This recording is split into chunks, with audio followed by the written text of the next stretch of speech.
to talk about Minority Report and be able to predict people's behavior. I mean, that's pretty been done by Amazon. I kill gummy bears. I'm a big gummy bear fiend. It's my one kind of weakness. I buy big ass bags of gummy bears, get high, and fucking eat gummy bears all day. Right. And I said, yo, I'm cutting this nonsense out. And it was like a good month or something. I was off gummy bears. And I was sitting there, I was in my room, and I was like, yo, I kind of want some gummy bears still. It's been a month, you know. Yeah. I did pretty good. Right. My freaking Alexa went off. Boom, notification. I'm like, Alexa, what's the notification?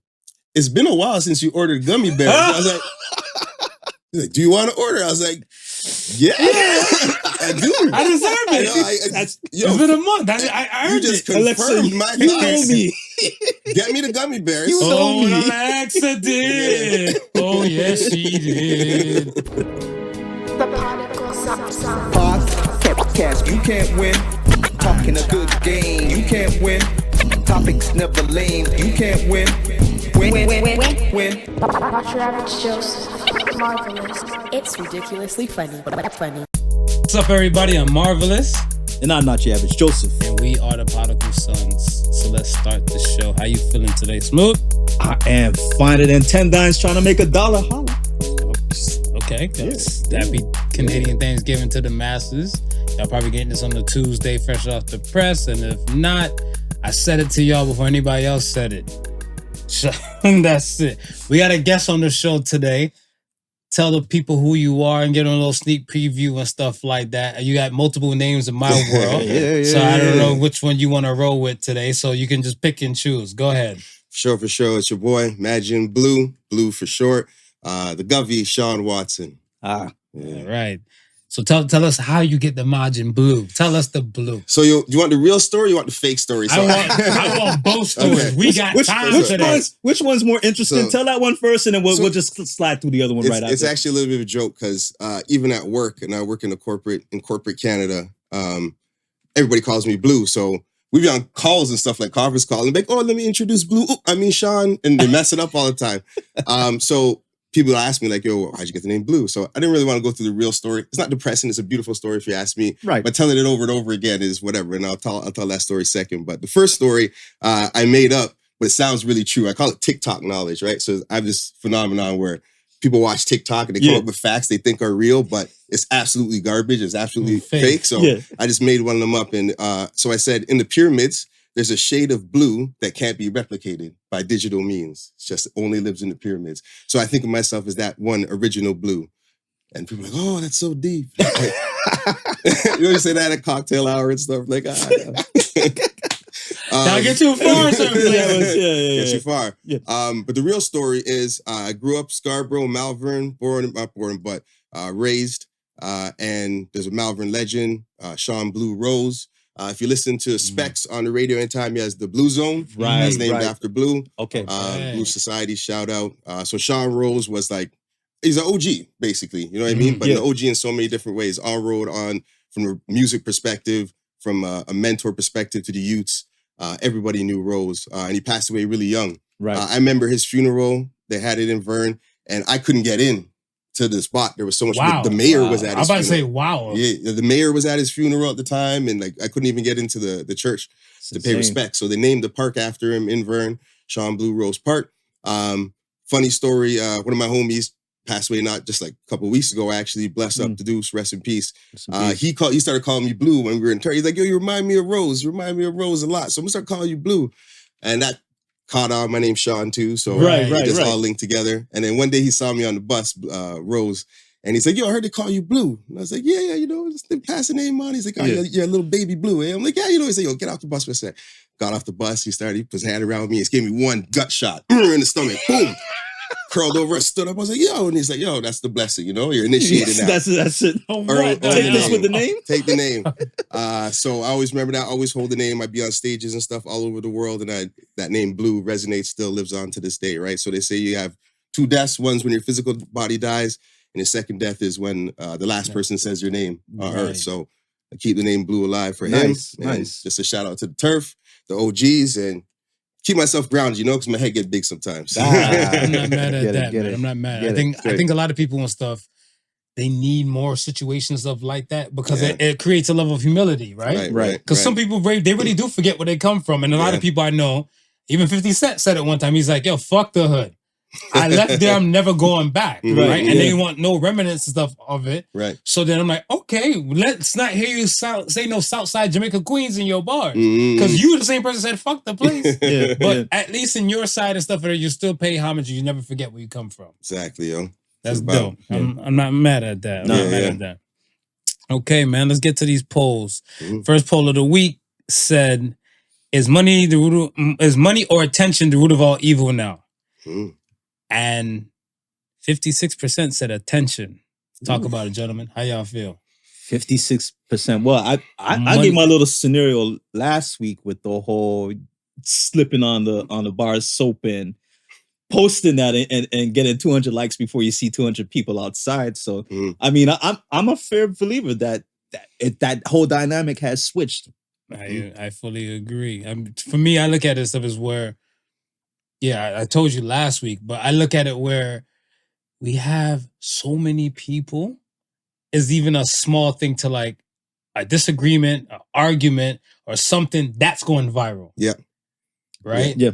So it's kind of like, oh shit, this is from this neck of the woods. Let us put it up here. Let's see the chain reaction, see if somebody else saw it from another angle, and voila. Yeah, I think what it is right now is attention is the shortest route to money in most people's eyes. Can people convert it over? Because I heard a lot of like DC Young Fly. I heard a lot of people that they couldn't convert the attention over to money. That is true. I mean, you have to be savvy enough to do it, right? A great idea is worth nothing unless you can execute. But they think that. They think that this is my fastest way to money. Right. And I don't even think it's much attention as it is like clout. Because attention is one thing, but they want to gain status off it. You know what I mean? Yeah. And that status is what you convert into money. And it's funny, y'all talking about like, what's her name? Lil Tay. Yeah. Last week with talking about father faking the death and stuff. And I was like, it's so true, but in the end, I think it was a little bit more human. I think maybe the father did it for clout. Let me try and get on a little whatever. Yeah. And then she found out that it happened. I was like, yo, I'm going to use this for a release still. Like, I was going to hold back for a minute. The little Dickie show, the Dave thing, he had a moment like that in his show. Right. So when I looked at it and stuff, I was like, you could have confessed as soon as you heard about it. Yeah.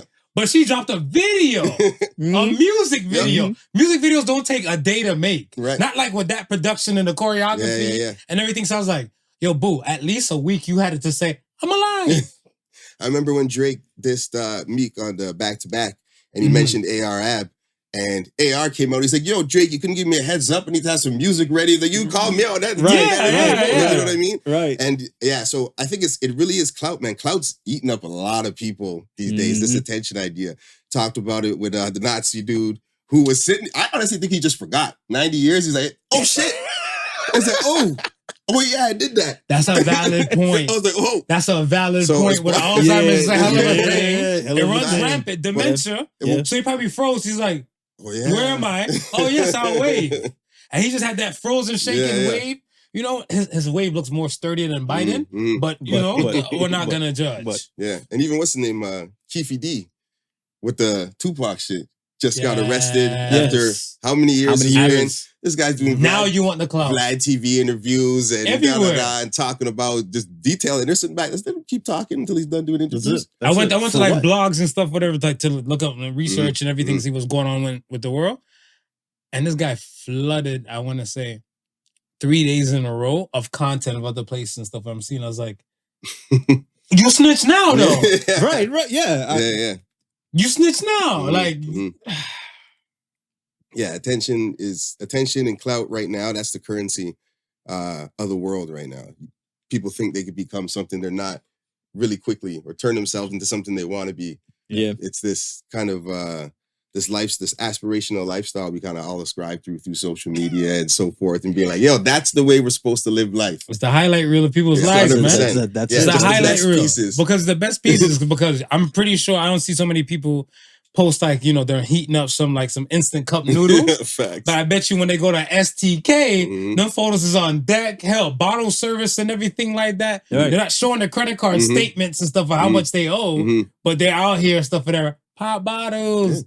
You a baddie with the sign and everything. So I was like, that's it. People are spending money for attention. You know what I mean? So you can't even say it's more important. for validation, because some people feel like, yo, I ain't do nothing right all week. Let me post this and get some validation that at least I made breakfast properly. You know what I mean? Like, I made this, like, it's that one click validation that everybody's looking at, and the attention grabbing moment is, man, I tell you. You can get on the highlight reel for the week, the top 20 plays, you know? Here's my breakfast. You jump on. You need to get on that highlight Sports Center. Hashtag nom nom and all that stuff. Hashtag put a little music to it and stuff. That's my song, and it's a wrap. Yeah. Okay, man. Let's get to the next question. Next question of the week says, do you think cryptocurrency is worth investing? And 62% said no. Ooh. Talk about it. Ooh. Interesting. Tell us, trend hunting. So, I don't know.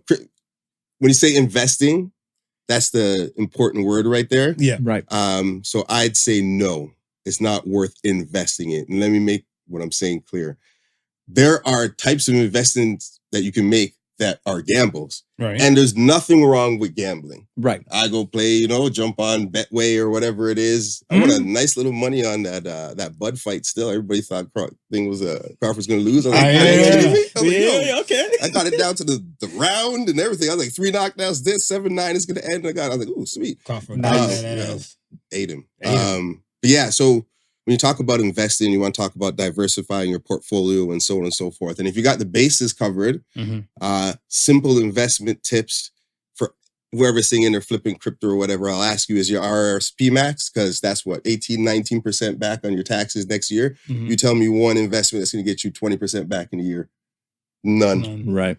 You got to have your TFSA max. If you got all that maxed out, and maybe you got some ETFs that you're saving in, some index funds and stuff. Yeah. Then you want to start gambling and diversifying a bit. Maybe buy some gold. Then you can start looking at Ethereum, maybe it'll pop. But if you're thinking there's like a get rich quick scheme, right, that's where you're getting it right. Okay, so let me ask you this then. Let's say within the course of the decades, where we went from, let's say, the grandfather or the big granddaddy is Bitcoin, right? Bitcoin kind of, no matter what, let's say the lowest I think I probably seen Bitcoin drop to was like 10,000. Yeah. And the highest I seen it jump to was like maybe 71,000. Yeah. That's on the level of like gold, no? Like kind of like commodity level. Way higher. Exactly. First, it is. I mean, to get really into... And people invest in gold. 100%. Right. Gold is a physical asset, though. And what's great about the blockchain is now that you have a record of a digital asset, it means something, right? Right. Every time you shared a picture back in the day, or I always use this analogy. I went to the Louvre and I got to see the Mona Lisa. Right. I got in there, I'm like, this thing ain't that special. I got to stand 20 feet from it, buy bulletproof glass. I'm like, I always saw somebody to come see this thing. Right. I go shop at Drug Mart, get a printout, nice one, and put it on the wall. Up close and personal. It looks better. Yeah. But you understand the history of that painting, and that's what gives it its value. And now you can do that with digital assets on the blockchain. You can say, it comes from here. This is how it owned and it got passed on. And we can talk about some different applications for Web3 stuff that I think is great. But one of my CEO always says that, way back in the day, you could look us up. Tulips were worth $2,000 each. Tulips. They're bubbles. And not to say that the bubble of Bitcoin is going to burst, because I think it has a lot of promise. And if it gets regulated and the people powers that be actually let it get out there, you know what I'm saying? Right. It has a ton of power, but things will go up and down all the time. Now, if you want to invest all your money into something that volatile, that's not smart. Yeah, no. Right. I would think like, and that's the reason why it's like a little 50-50 kind of gamble, right? Because I look at stuff as like, I remember Kevin Leary said something about it. And Kevin Leary's like, why would anybody want to touch something so volatile as the Bitcoin? Right. Yeah. Right. But then again, you have so many other cryptocurrencies coming up and they're saying like, well, we're better than crypto. We're better than Bitcoin. We're better than this. Yeah. We're a sister of this. We're Litecoin. We're Ethereum. So now the people get kind of convoluted on what to kind of look at, but they know for a fact that they can never forget about a guy trashing his hard drive wasting millions of dollars. So they're looking like, I can possibly get millions of dollars? Yeah. What is this? Yo, you could do the same thing gambling pro line. You know what I mean? You can go take $200K and throw it on a bunch of bets and, triple, quadruple your money and do that over the course of years. Probably make more than you made on Bitcoin. Facts. 100% you could do that. And it's possible. You do the research, you read down, same thing with those coins. You do the research, you see their utilities, where are they going to be used, right? So you go, all these different coins is the main thing is about utility. Can you use it to buy something? right? Or is it attached to a certain platform, or is it whatever it is? Can I use it to do something? And that raises the value of the coin, so on and so forth. Bitcoin could be used a bunch of stuff. You could buy it in convenience stores. So it's like, it's got a lot of value, utility from that perspective. So yeah, if you did all that research and you want to gamble on an investment, I have a bunch of Ethereum. I have a bunch of I was about to ask you if you have any. I have a bit of Bitcoin, but more Ethereum because I use it on OpenSea and stuff. When I was in the NFT game, I know that was a mistake, but I came out in the green. I came out in the green because it was a bubble. Right. I understood it was a bubble. I wasn't like, yo, this is right. You weren't in it to stay. Right. I'm like, y'all can make some flips right now. This is back in the 80s. It's funny that like how you mentioned it. It's just like when we had Curious Scot-Free from the Scot-Free group on the show. He was basically, saying the same thing. It's like it's okay to invest in these things, but you should be worried more about like the foundational stock stuff that that's guaranteed growth over a long term, and not the volatile stuff. Yeah. So it's tempting to see if you can get in and out real quick and make a ton of money, and you might be able to if you watch the trends and find out what's going on in the world or something new's coming out. You can get in a boost and stuff. Hence why we're here with Trend Hunter. I can talk a little bit about myself and so people are like, who's this madman on the mic right here? All this nonsense. No. We can get to that. Okay, after the questions. Let me ask you one more thing about crypto. Yeah. Is it still too early to care about crypto? No, I think you should be keeping your eye on it, definitely. I think you should be experimenting with it. Yo, you spend $100, $200 on dumber things in a month, 2 months. Right.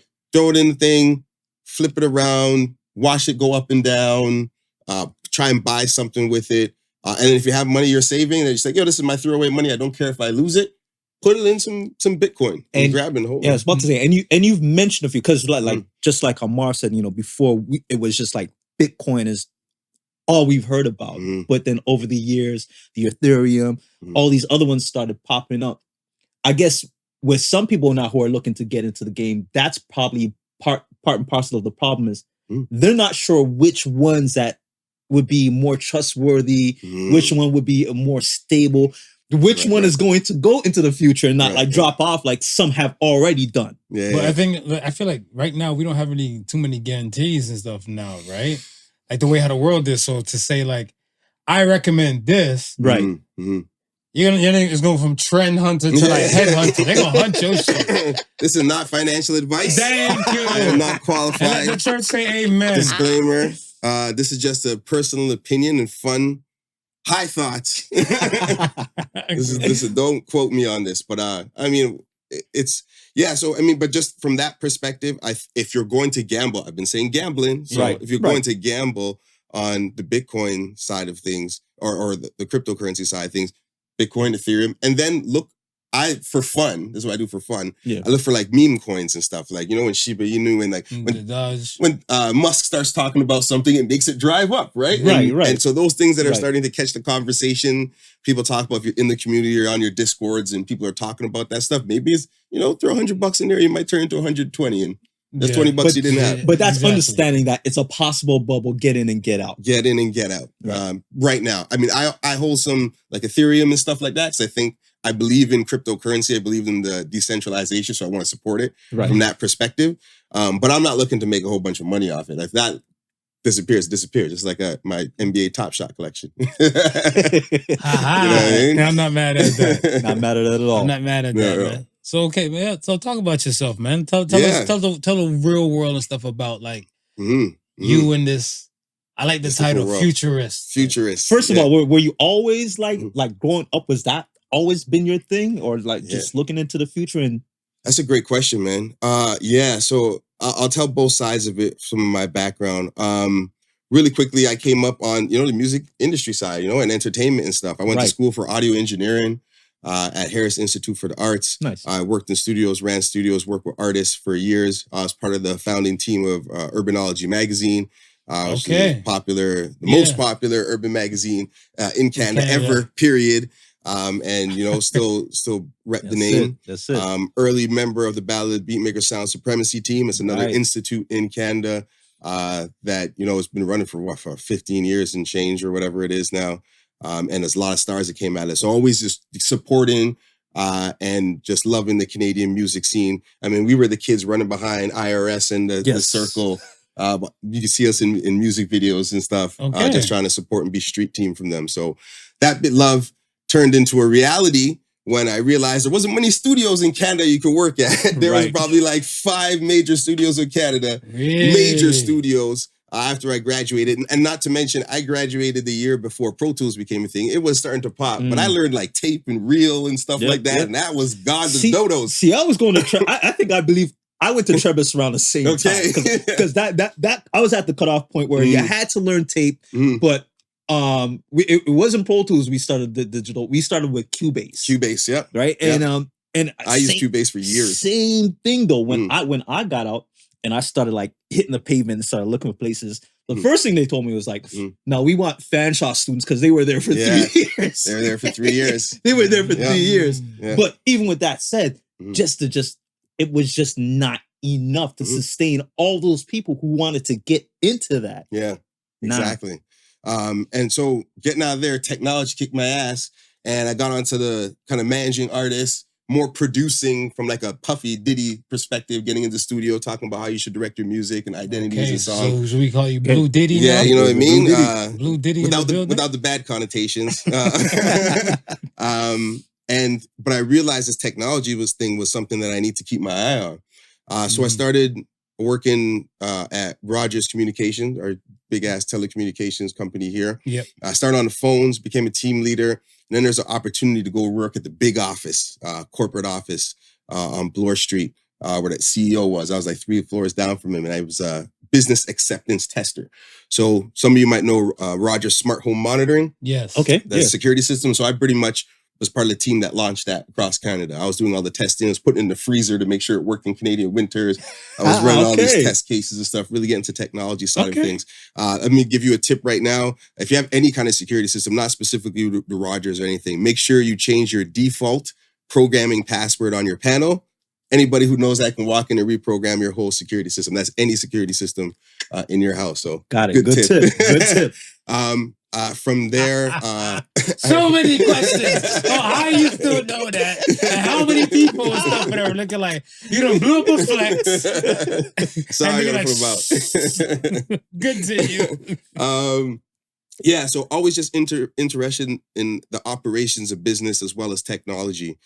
So I did that, worked for call centers. I ran call centers satellite, so they would be like in Monterey and in Mexico and Manila in the Philippines, and I would run their call centers for them. Nice. For Bertelsmann, Arvado, which you might know from BMG. So I worked for them. And then I was like, yo, I'm just hustling for these people, these big corporations, and I'm a number. What's going on here? So one of my homies who actually worked with me at Urbanology, Biz, he was working at a company called Trend Hunter, a startup company in Canada. And he was like, yo, Blue, you should come through and check this out. Shout out to Biz. And I was like, yeah, this is cool. So I went there, and it's been a ride ever since for the past 7 years. My title now is a senior vice president. The full title is senior vice president of revenue operations and special projects. Nice. So at Trend Hunter, we are one of the world's largest trend spotting platforms. We take a look at all the things trending in the world, put them onto our system, have people interact with them, and try and ascertain patterns of what's happening or what's trending and why it's trending, and understand the consumer behavior behind it. Right. Okay. So we work with all of the Fortune, out of the top 20 companies in the world, we work with 19 of them. As a Canadian company, I don't think there's many Canadian companies that can say the same. Nice. I travel all over the world as a futurist, which is somebody who is obsessed with the future and is always thinking about what's next and trying to make and understand where the world is going. Okay. And I act as a subject matter expert, mainly on technology, AI, but it could be marketing, could be innovation tactics, and you name the company, I've probably been there, from your Googles to your Facebooks to your associations. Like I'm actually going to do a talk at the North Carolina Storage Association, but also Mattel or, you know what I mean? You name it. I probably work with them in one capacity or another. Just finished up a big conference in Toronto. I was interviewing NASA, as well as Amazon and HP on an AI panel. So I really work in the business, keep my eye on the cutting edge. I won't say I'm an expert, but I am an enthusiast. Right. You got to be an expert. You got to know a lot of different things. But I talk to all types of people about technology from a generic perspective that I hope is. I'm like the Neil deGrasse Tyson. You know what I mean? Cool technology. No. We That's the way I appreciate like to that. say We that. appreciate that. I No, see no, what you that's- did right there. You finessed that smooth in. Well played. That's Well dope. That's played. dope.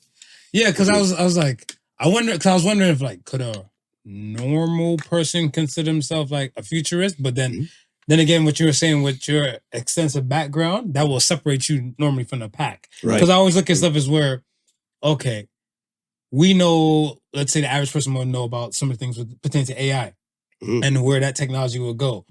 To like, let's say when they were saying about voice recognitions and voice changing and all that type of stuff, I said to myself, I'm like, I don't know if that made me a futurist, but I'm like, eventually it's going to get to crime. And when it gets to crime and stuff like that, I want to say hostage situations or to lure somebody somewhere is going to be a thing. And then out of nowhere, all the, we have your daughter held captive. This is her voice. Mommy, go! And all that type of stuff. So I was like, I knew it. Well, I guess I mean, and I guess if you have your finger on the pulse of things and you kind of have that imagination, like you can almost feel it and kind of predict it. Because, for instance, same thing, like going back to audio engineering. I remember when I was working for this company. One of the companies that we distributed was Celemony, and they created this product called Melodyne. For those are familiar with the whole auto-tune shear effect. Melodyne was auto-tune but on steroids, right? So one day I was saying to myself, this was right when we're at the cusp of digital recording, saying, imagine you could replicate analog audio and convert it into like numbers, but have these numbers sound like the analog audio.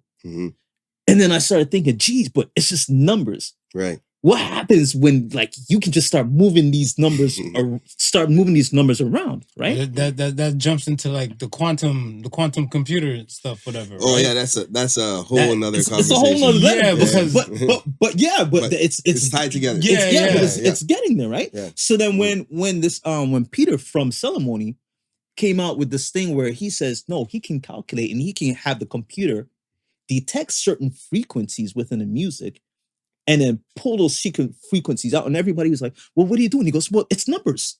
And I'm like saying, yeah, it is numbers. And it's just, he's now figured out how to manipulate those numbers to do other things. So, I'm saying to myself, it would be nice when I sample a piece of music, that trumpet sound that was in there, I could just get rid of that trumpet sound.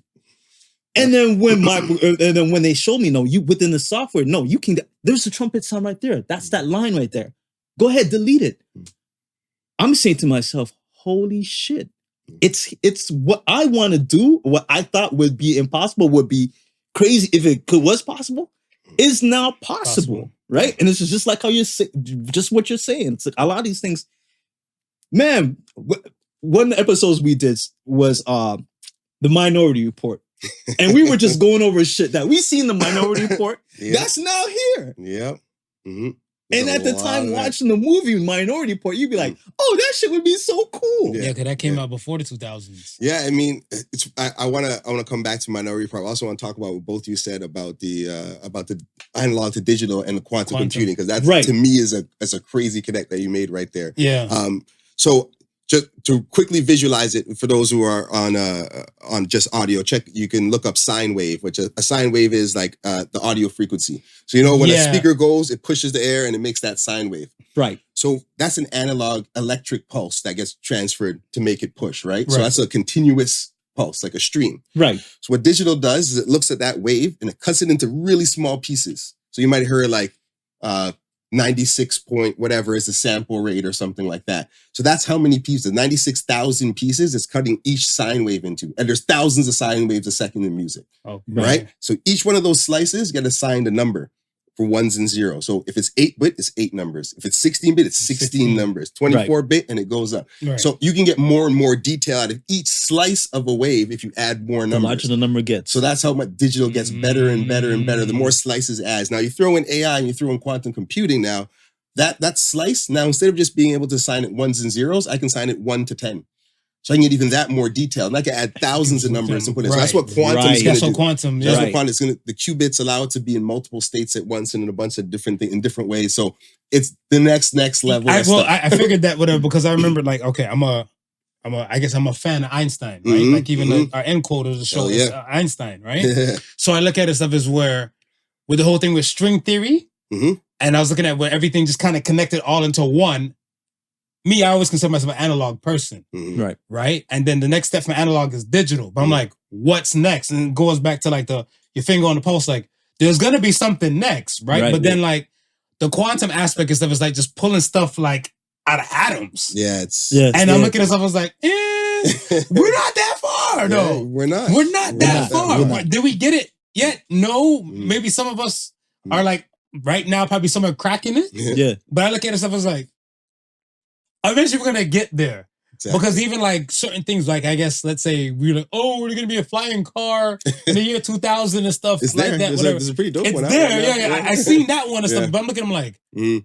but we were just interested in the flying car. There's so many like advancements that took place. Right. That you're looking like, man, fuck a flying car. For 100%. now. Yeah. 100%. It's the subtle advancements that we don't look at all the time that really shift things, right? Yes. So, like for example, we had Web 1.0, so your original internet, your static pages. You go to the website, and it's just like news or whatever. You couldn't really do nothing. You read it. Yeah. Then you have Web 2.0 is where you could kind of interact with it. It's called participative social web. So That's what the up, down, but now you could click on it, you could like, or you could comment on something. Remember, people have blogs and we're like, blogs, and people could comment on your blogs or like your blogs or share your blogs. So that allow you to participate on the internet, so to speak. So that's Web 2.0. But from Web 2.0, that liking and commenting, we didn't realize that would turn into Facebook, into TikTok. The social media came out of that one little interaction that we didn't realize what it would grow into. And that's kind of like what Web3 is now with the blockchain and different aspects of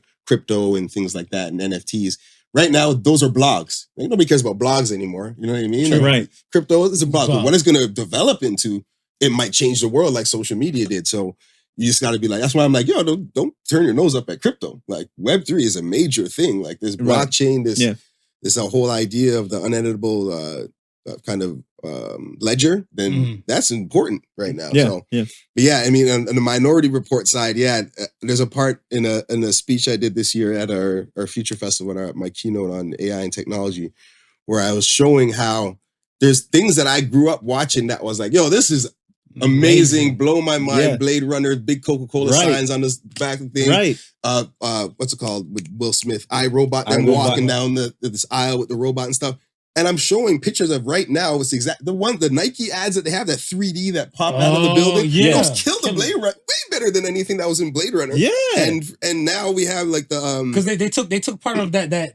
Was it South Korea with the whole? It's like a box wave room box. All thing? that shit. Yeah, the shark and I was like, crazy. Oh my gosh, the dome they got in Las Vegas now. Crazy. That is way better than anything I saw in Blade Runner. And that was in 80s, 90s, man. Like, you know what I mean? We got there. We got there. Well, that's what I'm saying. I mean, like the minor, when he walks into that spot and all those advertisements are on the glass. Yeah. I was on IG the other day and I see them like, selling it. I was like, what do you mean? Like they're selling like the roll-on little mirror thing that you can now project an image on your clear glass of your store. I'm like, shit. Yeah. Like regular customers can do this shit now. Yeah, but everywhere we're looking at stuff now, I feel like, especially like browsing wise, they're asking for cookies. Yeah.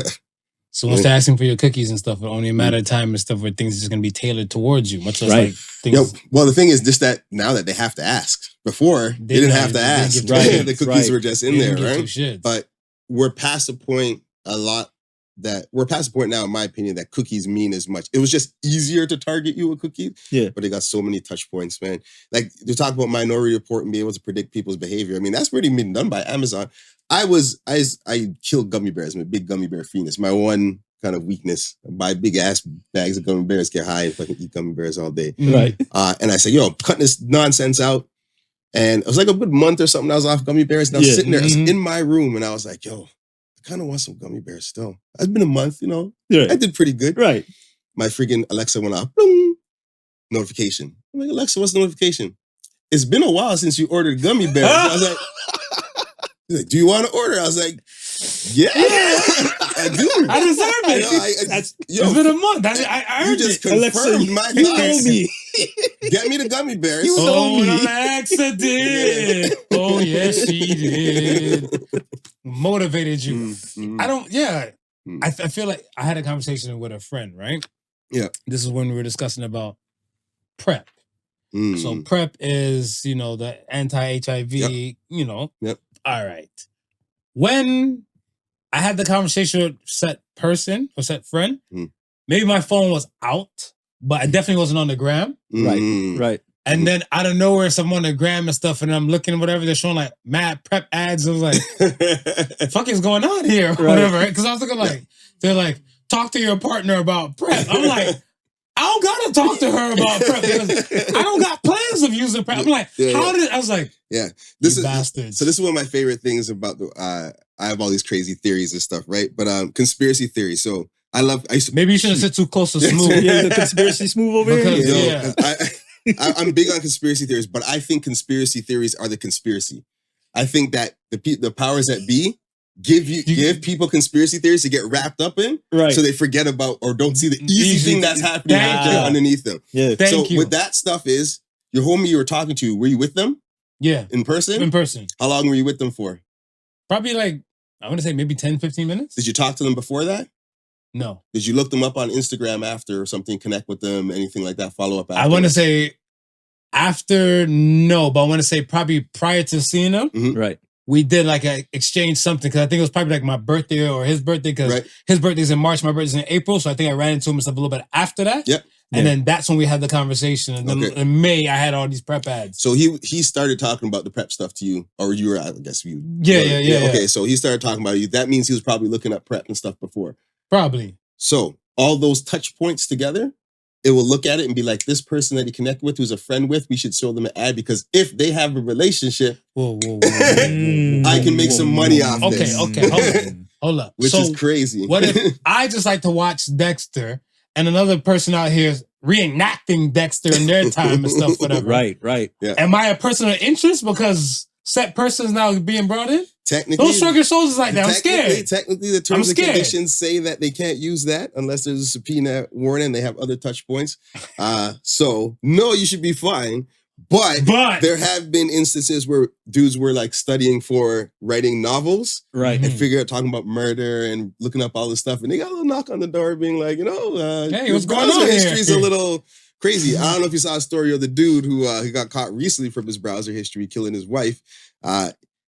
They read out the things he searched up the day she got disappearing. It was like, do bodies smell? How to get rid of body? How to get rid of body smell? Where to bury bodies? Like all in a row. They read it out. Like, and then at 10:15 you were out there, and then you did here. And I was like, Well, the girl faked her kidnapping. Isn't that how they found out the information on her? They went through all the shit I didn't even. What was the end of that? Because that was too Juicy Smollett. Remember the black girl who said she tried to she was rescuing some girl and they kidnapped her. Yeah, but then they like brought up her shit and it was like how to fake a kidnapping, how to disappear for like so long, and everybody's like, look at all the shit she researched. Yeah. She's lying. Yeah. So it's honestly just the different touch points that you can assume and understand, like. If you're in the same circles, so they know if you connect to who and blah, blah, blah, blah. They know all that. They can see all that. And the AI makes those connections. It's kind of what we do at work too, at Trend Hunter, when we see these different interactions happen and things get popular. So we have a mega trend framework, which are basically evergreen trends. So we can align what's happening in the marketplace and understand what the motivation behind that. Something as simple as like nostalgia, right? You understand why nostalgia works. I'll give you a great example. I don't know if you remember a little while ago, Starbucks had this unicorn latte that was massive. Like I heard about it, yeah. Everybody's buying this stupid latte. And we had a couple companies come to us and be like, yo, so how do we make another unicorn latte? And it's like, well, you have to look at the trends and consumer behavior that aligns with that. So at the time, they had that whole resurgence of My Little Pony with the bronies and all that. And that was in the sphere. And it was turning over where they had like a different season. So seasonality plays into that. Nostalgia tie, it's working in the social realm. It was out there. So now, we can't say you're going to make another unicorn latte, but if you look at all those trends and influences, you can align with that and make something interesting. Else. Right. So you can make something else that follows that path and should be successful if you appeal to these mega trends. It's kind of like how we put things together and look at the world. Okay. Mm. You think our minds are ready for like the advancements with technologies and programs? Now. That's a great question. I think so, yeah. Humans have the exact same problem every time crazy technology comes up. Every single time. Talk about We're like, yo, it's going to take over jobs. It's going to kill us. Yeah. Right. I said that before. So I look at it like this, and this is a super optimistic. But when technology comes in, it does eliminate a few jobs. Yeah. But then everybody still adapts to it. Like I always I use an example for like messages. Like before, let's say, before Morse code and before like Alexander Graham, it's kind of like Paul Revere. The message, the British are coming. The Redcoats are coming. The Redcoats are coming. Yeah. You got to ride a horse from point A to point B to get a message across to text messages, where we are now. Right. You eliminated paying for somebody to ride and carry the message. So, some people lost their jobs, but we made way and we adapted. Yeah. It's not even just adaptation. It opens up new jobs and new pathways and new opportunities that didn't exist before. Right. So when I look at it's like digital photography, something that's not even that old, right? Mm-hmm. And you used to be in the dark room, you have to get the one perfect shot, you're dealing with film and so on and so forth. And when digital photography came out, you're like, oh my gosh, this is going to kill the dark. When Polaroids came, it's going to kill the dark room. It's going to kill the art of photography, what makes it human, this damn technology. Right. But look all the stuff that's come from that. Look at digital art. You know what I mean? Yeah. Look everything we have right now. Look at all the printing on every piece of equipment here, on my shirt and whatever. It's all probably made digitally. Right. So it's created an entire new kind of industry that probably employs more people than that dark rooms did. Right. You know what I mean? Yeah. So we grow, and I truly believe that's the case all the time. You go back to the printing press with Gutenberg, you talk about cars with horse and carriage and all the other stuff. Technology is always a companion for humans, and it makes humans greater. It allows us to do more things. Gets rid of all the grunt work and the dumb stuff we have to do, fighting in wars and shit. Now we just drop a bomb on you. The hell? Why need to fight? I'll just drop a bomb. It's okay. Hopefully you don't press yours before I press mine. So, but I really truly believe it enables us to do so much more. So I think we're ready. I think if we could skip past this fear stage of the technology, we'll get there. But I also believe that it enables us to be more human. So is that the good thing or the bad thing? Because, some humans, like you said last time, don't have no humanity, right? So we're just going to enable it. On that note, right now is a really interesting time. I call it the inflection point. Actually, it's a term that my CEO coined. At this point, things are going to start developing rapidly. When I look back at all the science fiction and stuff that I love, all those crazy stories, in all of them, there was a moment where we either treated AI really good or we treated AI really bad. And that determined the future of what we were doing. So you can have like your Star Wars with your C-3PO and R. Those are great AIs, Yeah, You can have freaking Data from Star Trek and he's like, oh, you're trying to be more human. Right. Or you can have the Matrix, where we treat AI bad and they turn us into batteries. Right? And then you have Skynet, right? You can have Ex Machina with Eva from Netflix and stuff, right? So it's like we're at that point right now to determine if something good's gonna happen or something bad's gonna happen. So it's really, I think we're on a good path right now. Yes. I think everything's copacetic right now. So I'm interested to see where it goes, but I think we're ready. Okay. And I think that I think we're smart enough and we're scared enough about it to not be stupid. So that's the important piece. Yeah. I think it's almost that situation where like when they came up with the whole nuclear bomb thing, right? It's like everybody was like, oh my gosh, we're gonna like destroy each other in like the next century or so. Not Albert Einstein.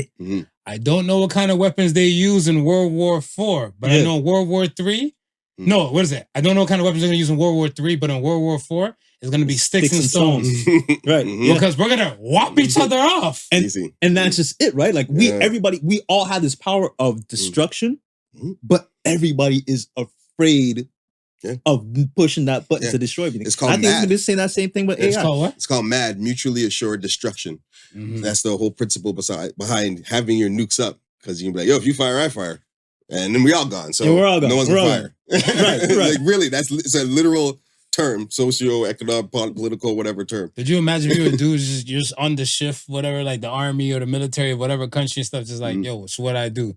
You wait till you see anything else go in the sky.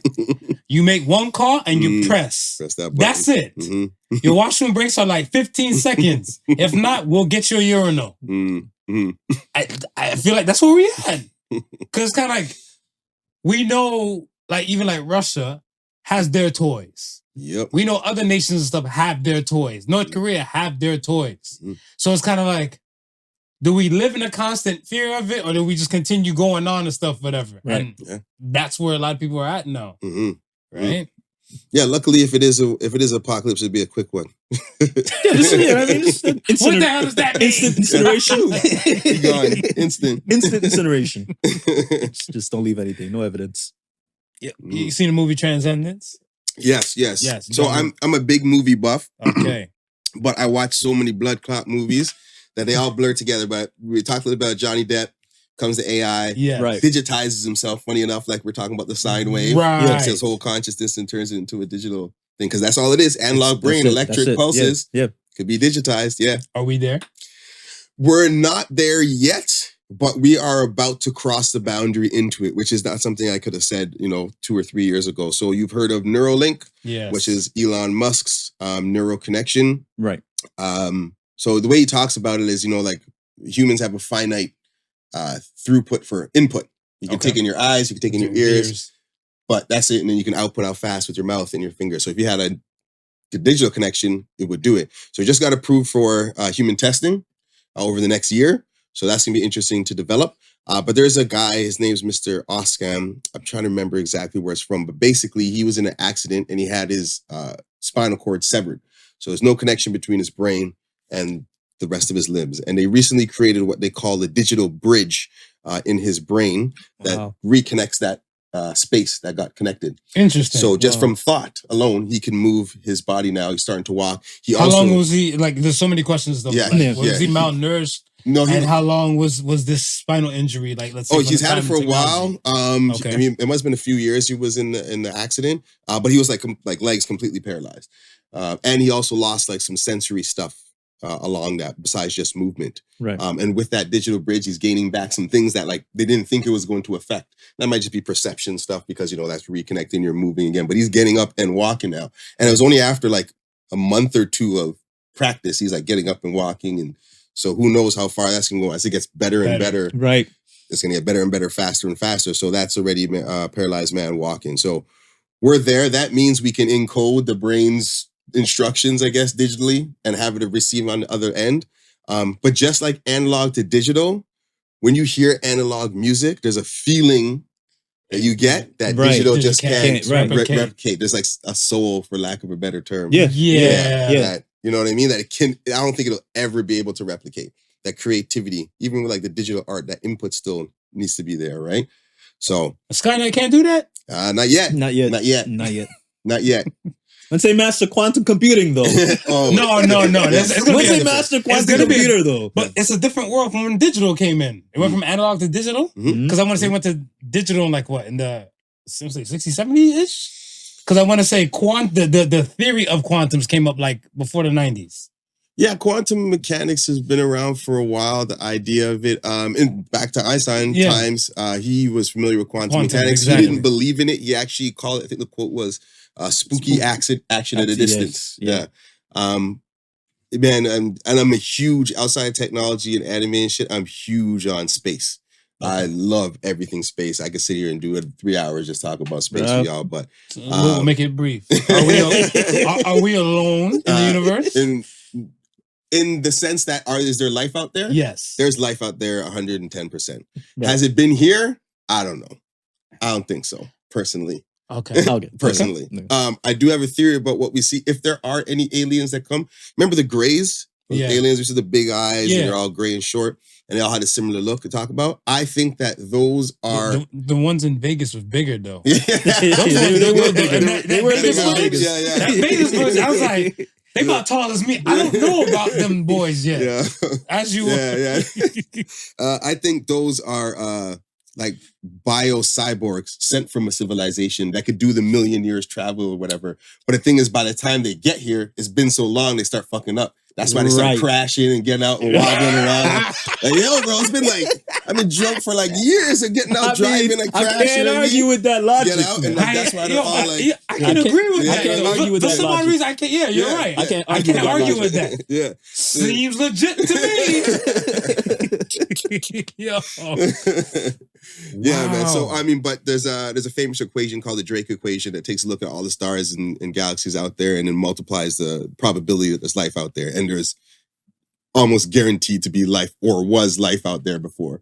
So no, I think from when I heard the word about like there's multiple suns, like we have like the smallest sun and stuff because like there's like red giants and everything out there. Right. I looked at them like, yeah, we might be in just this solar system and stuff because where we are and stuff in the sun. Yep. But I'm like, if there's multiple suns out there, who's to say that's not being replicated and stuff elsewhere and stuff, right? It definitely is. And we have like irrefutable evidence of that. We see that with the telescope, newest one launched called the James Webb Telescope. Yeah.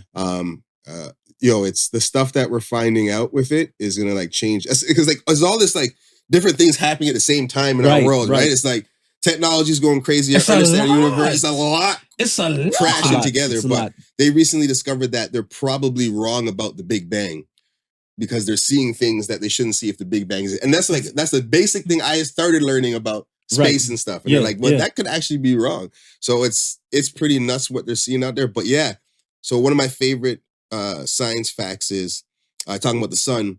The way the sun works is the gravity pushes atoms together, and in that explosion, that's how you get energy. It's nuclear fusion. Right. So it combines atoms together, and as atoms turn into molecules and get more complicated, it hits iron. Once it hit iron, it can't force it in together, and that's when you get your supernova, and it blows it across the universe. Right. So that means, as far as I understand it, the only way for iron to naturally be created in the universe is in a sun. That blew up billions of years ago. So the iron in your blood, you know, you're like, yo, I feel a connection to this person, blah, blah, blah. It's a chance that the iron in your blood came from the same solar furnace years ago and blew up and then coalesced on Earth and go through evolution and stuff like that. So that's the crazy, true science fact out there. But like when you start to understand the cosmos, start thinking about it, you're like, yo, this little problem I have, I stubbed my toe. That's so small. Dude. Minuscule scale of all this nonsense out there. You'll be so surprised how people and stuff will make it seem like, yo, a mild inconvenience, whatever. It'd be like, fuck you mean? My Uber Eats isn't getting here in like 15 minutes. Facts. I am starving. I wanted these gummy bears from 7-Eleven so long ago. And night. then, got home from Stone Love at 4 a.m. I was like, yo. What's up with the gummies at? It's a different world out here. And I think it's just that, again, a lot of people don't know what. Like, that's why I'm always grateful for like some of our listeners because they come from everywhere. It's kind of like a hodgepodge of like everything, right? Because some people and stuff will be like, oh, I'm here for this or I'm here for that. But I'm like, you're going to be here for everything because there's a lot that the world's throwing at you. So it's kind of like, you might think like, oh, this is something I might not need and stuff, whatever. Eventually you'll come back and be like, you know, I heard this quantum word was being thrown around on a podcast somewhere. And then some things tend to lock in. And again, like you said, with the whole nuclear fission and everything, that is always constant. Because that is even the key into these nukes that they're dropping in. So it's kind of like circle of life. Everything's kind of connected to something. Yeah, now they got. I mean, they had was it China that had they blew up the fake sun in the middle of the ocean? That's like TikTok knowledge. But thank you. But they did because again, that's the conspiracy theory thing. They're changing just a little bit, so they don't know what they're doing. They did have some breakthroughs with fusion technology, nuclear fusion technology, which is essentially what the sun does. But being able to contain it, and they, for the first time, created more energy output than they did input. So that's literally like carbonless, limitless energy that's there that they're working with. But it's really small right now. And it's a lot to contain it and it happened for a fraction of a second or something. But as you scale that up, that's how, nuclear power plants started first. But if you could scale that up into it, if they're breaking records with that, that's something you need to pay attention to. It's funny because I was and it's the whole being able to scale things, right? And it's like I was at the Toronto Board of Trade 2 weeks ago, and I was in there watching a speech, and the gentleman Ray Williams, shout out to Ray Williams, he was speaking, and he was talking about the whole tape and digital thing. He was talking about the transition. He goes, when digital first came about, when the hard drive first came in, Mhm. and it was going up against analog tape, it would just no comparison Yep. at all, right? And the people in the industry just looked at it and looked at it as like, it'll never fly. It'll just be junk, and that's it. But he goes, but we knew something that they didn't know. Mm. The tape that they've been recording on for the last 50, 60 years, it's reached its capacity. It can't get any better than it is. That it's finite. That's where it is. The hard drive, it's only going to get better. Right. Right? That was 20 years ago. He goes, what we're seeing now is like there's no more tape.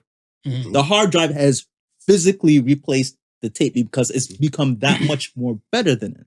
Right? And it's just like it's just like what you're saying now. It's like we're gonna reach that point where we create something new and it unlocks another level. Yeah, exactly. And it's they call it the law of accelerating returns. Ray Kurzweil used to work for Google. He's a futurist too. Things just get better faster and faster. So let's take ChatGPT, right? It came out. Let's go. Most of us probably didn't care about when ChatGPT 3 dropped in 2020 November. Most people ignore it's in a beta, so not a lot of people had access. November 2022, ChatGPT 3.5 came out when everybody goes crazy. Right. February 2023, 4 months later, it hit 100 million users. Right. Think about that. There's nothing out there that hit 100 million users. Think about cameras, cars, the internet. There wasn't 100 million people on it in 4 months. No, for me. Instagram, Facebook. What's that thing called? the threads? How do threads do? Threads was the fastest, I think. Threads was the fastest now, I think. Now, gotcha. It was. But at that time, the February. Yeah, but that's taking from an already installed user base. Oh, so you're saying like this is a fresh product. Right. I think the one before that was probably like Grand Theft Auto, right? The Grand Theft Auto was the fastest selling entertainment product of all time. 5, last one that came out. Made $1 billion in a week or something like that. Yeah. No movie makes that like in a week. You know what I mean? Insane. So so by 4 months, 100 million users. The next month they drop the upgraded version of that, ChatGPT 4, which is to me way better than 3.5. So in 5 months it got like twice as better, 3 times, 10 times better maybe. The next month they say we're not going to release ChatGPT 5. It means they already had it. They had it, ready to go. Yeah. And they're starting to hold it back. So that rate of improvement from November 2020. 2022. That's when 3.5 came out. November. When did 2.0 come out? 3.0 came out in 2020. However, nobody really had access to it. It's like a beta. Right. Oh, okay. Right. So straight beta. So released that public. Yeah. November last year. Right. Or it might not have been November 2020, but it was 2020. November last year, February, 100 million users, new version in a month, next version a month later, they hold back. At work, we need to be on the cutting end of everything that's happening. So we got dedicated time in our week, 3 hours every Thursday to just explore generative AI. So generative AI is a class of systems that we're familiar with now, like ChatGPT, that generate something from an input. So is Grammarly a grammar? Because I feel like everybody always sits on Grammarly. They forget that Grammarly was out here telling people how to, write. Even ChatGPT is just the same thing as your Gmail that used to complete sentences for you. Right. It's the exact same thing. Right. If I was to say to you, Mary had a USA little lamb. That's all it does. It just predicts what's being next, but it just does that crazy. Right. So we had a day every week, 4 hours, just to dive into generative AI and just experiment. Some of us who didn't have experiment, play with ChatGPT. If you're like me and you knew stuff, get into some of the deeper applications. Now, I don't mean to cut you. Generative AI, I've heard that term, but I've also heard of is it LMM? Large language models. Yeah. Okay, so is that similar to the? Yeah, so it's part of you have your bracket, your overall umbrella of artificial intelligence. Right. Underneath that, you have something called machine learning. Okay. Right? So it can give it data sets and it can predict the outcomes. Right. Then underneath that, you have deep learning, which allows you to give it information and for it to make connections on its own, so to speak. So it's more like, I don't want to get too crazy into it, but, But it's if like you want Super Mario to wear a corduroy outfit, it's you're more, giving it more detailed things. well, it's more about how the model thinks. So let's talk about chatbots that used to exist, right? You used to be able to, when you were programming them, you'd be like, hey, if I work for Bell or something, my internet goes down. Somebody's going to come on and say, my internet's down. If you see that response, say this. Yeah. So your inputs maps to your output. That's your machine learning type of thing. But with machine learning, you can predict, trying to simplify it. Right. With deep learning, now you give it a whole bunch of data and you say, when somebody asks you something, figure it out from all the stuff you know. Got it. Okay. Right? So the LLM is your large language model. So underneath deep learning now, you have generative AI, which means I have this data set that can take requests from me, look at its data and give me an output from it in the deep learning sense. Gotcha. Okay. So generative AI now says, now if I give it data, it's going to generate something for me. Right. Generates text, ChatGPT. Right. Generates pictures, DALL-E 2. Generates video, whatever the video platforms are out there. So it just generates something on that. That's like a smaller bucket of it. So that small bucket is advanced so far in the past 5-6 months. If everything else goes like that, we're in for a wild ride. There's basically 3 levels of AI. Right now, we're in artificial narrow intelligence, ANI. The next level up is artificial general intelligence. So narrow intelligence means it could do one thing amazing, ChatGPT. You could chat to it and it could output stuff, write essays for you. You could do one thing great. Right.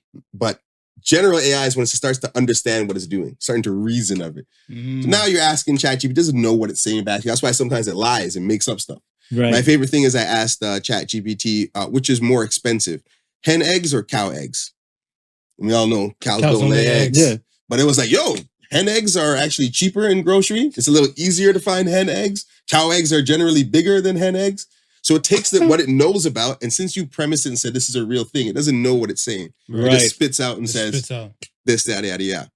So when it gets to AGI, artificial general intelligence, starts to understand itself. And that's where we get a problem. Then right after it turns into artificial super intelligence, where we just got to keep our fingers crossed and hope nothing happens.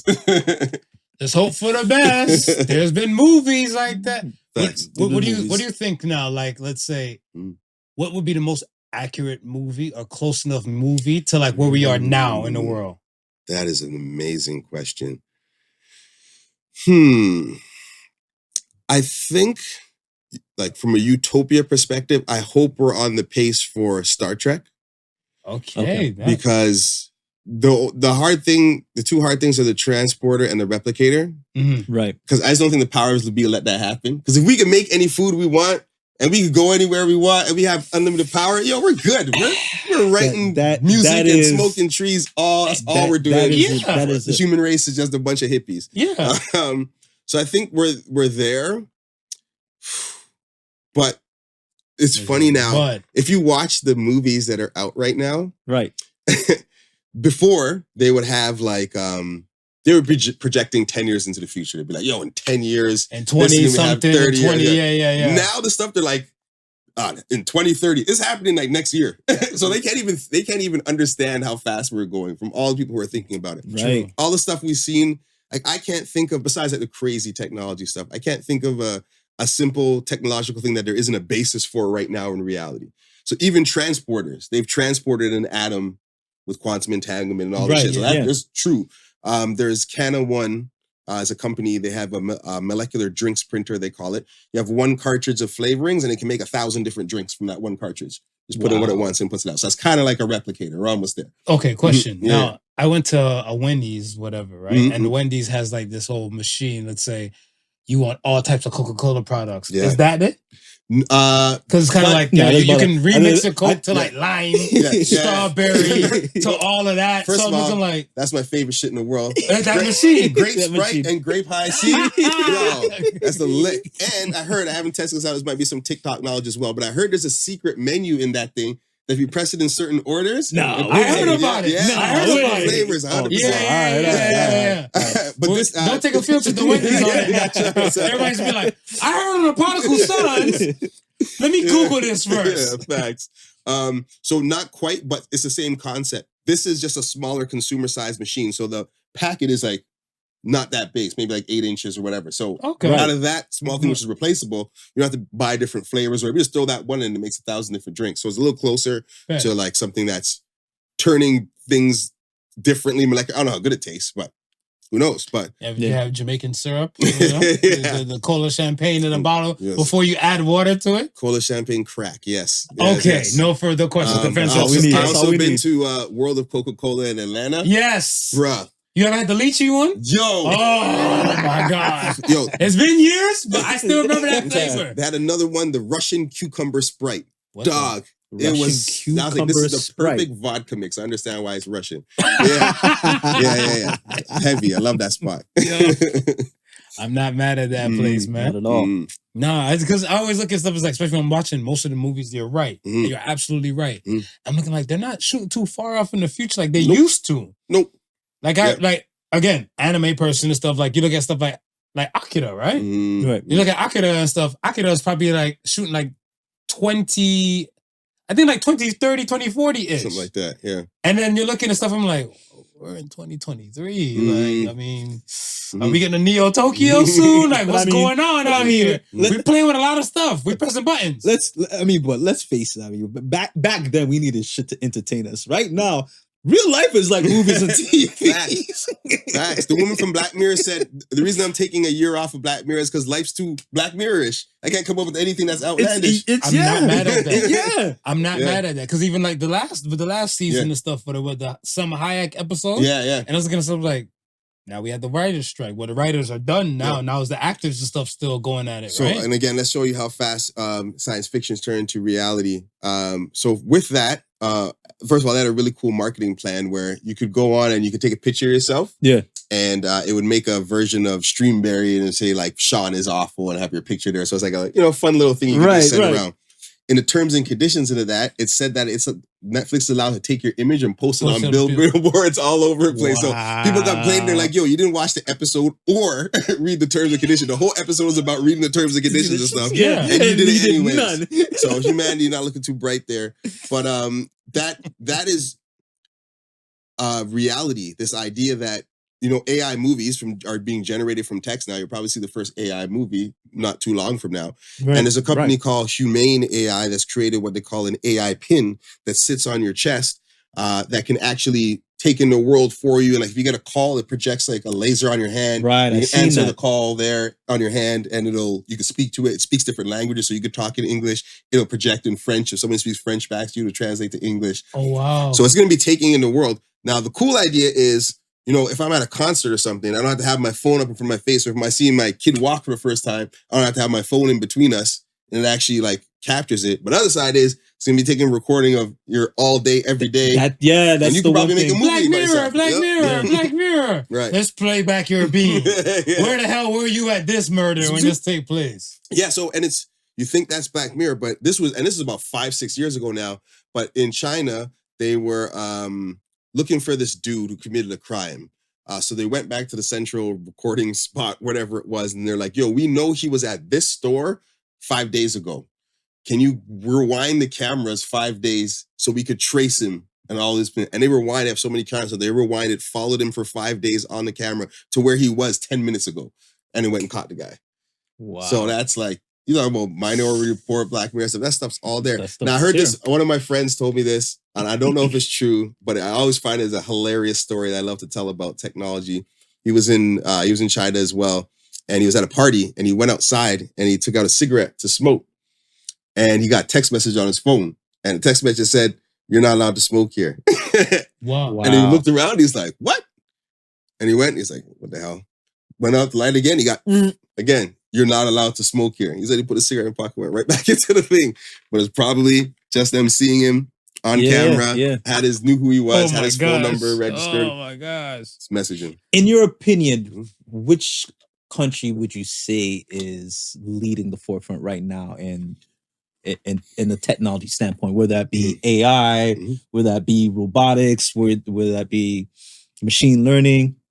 Oh, it's the States. States? Most likely. I think the biggest supercomputer now is still owned in the States, but there's the supercomputers are coming out with now are incredible. But like you want to talk about robotics, you want to talk about Boston Dynamics. I got to see Spot, which is like one of their dogs. Right. That's what I was going to ask. Yeah, I was going to say. I always felt like because again, the Boston Dynamics. Yeah, I always thought because of them, MIT, Silicon Valley, that it would be America that would be leading the forefront. Right. Because even a lot of those people and stuff over in other parts of the world, they still try to find a way to flock to America. So if the product is still created on U.S. soil, then it still will quantify as U.S. Which is funny because I remember like years ago. Remember when Sony had the little robot and they had the little robot dog? I was like, how come they weren't there like, but like they were there at the beginning and it's like, they kind of fell off to the wayside because they nixed that whole program at one point. Yeah, it's there's a ton of false starts. There was something called AI Winter that lasted about 30 years until about 1997. So AI Winter. Yeah, talk about that. AI, really started off. I mean, and this is my interpretation of it. You're going back to like Alan Turing and like during the war, and he was a cryptography specialist, decoding the war, and then he had all these different, these different theories. So him and McCarthy basically coined the term artificial intelligence. There's a guy named Christopher Strachey that not many people know, who was a colleague of Alan Turing, who actually created the first video game. Checkers video game. Okay. He actually programmed a computer to play music for the first time, to write love letters for the first time. Right. Back in the 60s. And then they had it's like a bunch of different applications. You had Shaky, the robot. You had the Unimate, the arm that replaced some people, and back in GM that started the whole crazy. They're taking people out of things. And then from about 67 to 97, there was a few false starts. There's a couple of things that came here. A lot of people claiming shit that weren't real and so on and so forth. But then in 97, Watson beat Kasparov, the chess champion. Right. It was the first time computer beat a chess champion in tournament conditions. And then we had Roombas. We're talking to Siri. Roomba, funny enough, iRobot, the company that makes Roomba, that cleans my house better than I can clean it. They were actually a DARPA research firm. So they were at the government and for like 10 years making like space contracts and stuff like that before. And look what the nonsense was that made them rich, right? Yeah. That's a funny story. When I was doing the music stuff, I went to Factor to go sit on a panel. Yeah. They're giving out grants. Because I was like, I want to learn how to do this. I'm like, this is a government program. So I called them up. I'm like, it's a government program. I pay this money and taxes. I'm coming to watch. They're like, yeah, of course. It's open to everybody. I was like, oh, shit. I went in. There was a guy there. He was a orchestral conductor for like 10 years, 15 years, writing big fucking symphonies and shit. Yeah. And he made like 70, 80 grand a year. But then he wrote something stupid. I'm pretty sure that's what it was, called the hamster dance. You remember that? Ringtone. Hamster dance. And made millions of dollars and retired. Yeah. This is a conductor, like that's high, like a PhD in music. Yeah.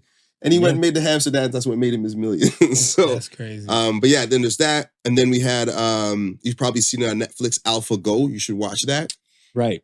It's when AlphaGo. It's a deep learning program that beat Lee Sedol, who was the Go champion. So Go is where humans' most complicated game. So people talk about chess and stuff. Right. Yeah. This Go has like chess, shogi, and Go, right? Yeah. So Go has like more configuration of the board than there are atoms in the universe. Some nonsense like that. Like it's impossible to program a computer, and it beat him 3-1 or something. And then they had created another one, AlphaGo 2, that beat AlphaGo 4-0. And so it's like way better at it. Because they're saying Go is more the players who play Go is more of an intuition type of deal. Yeah. And it's not really any rhyme or reason. That's why there's strategy, but it's like there's so many different ways to do it. You have to think. Your lateral thinking's got to be crazy for that. So they're always like, when Strachey was programming his first computer, I think it was the Ferranti Mark I to make his draughts game, which was checkers. He couldn't make it do Go because Go was way too, or chess. Chess was way too complicated. So that's why he did checkers instead. So to think now, 30 years later, whatever it is, Go, we can't play Go. Yeah. The guy who, Lee Sedol, the champion, this is the world champion. He was the man. He's the Michael Jordan of Go, and Go was huge in Korea. He said, after he lost, or after he won the first game, last game, he said, "There is an entity that cannot be defeated." That was his quote. Yeah. Wow. Well, just recently, AI just became the DRL champion, the Drone League champion. Phew. Yeah. Oh, I can see that easily. Yeah, the drone racing league champion. Mhm. It's like at this point, it's like, what is it not going to be able to do? ChatGPT passed the bar. Freaking I became an heard- accountant, I doctor, heard that. whatever, writing all the papers. So yeah, it's really interesting what's gonna happen now. Let us pray.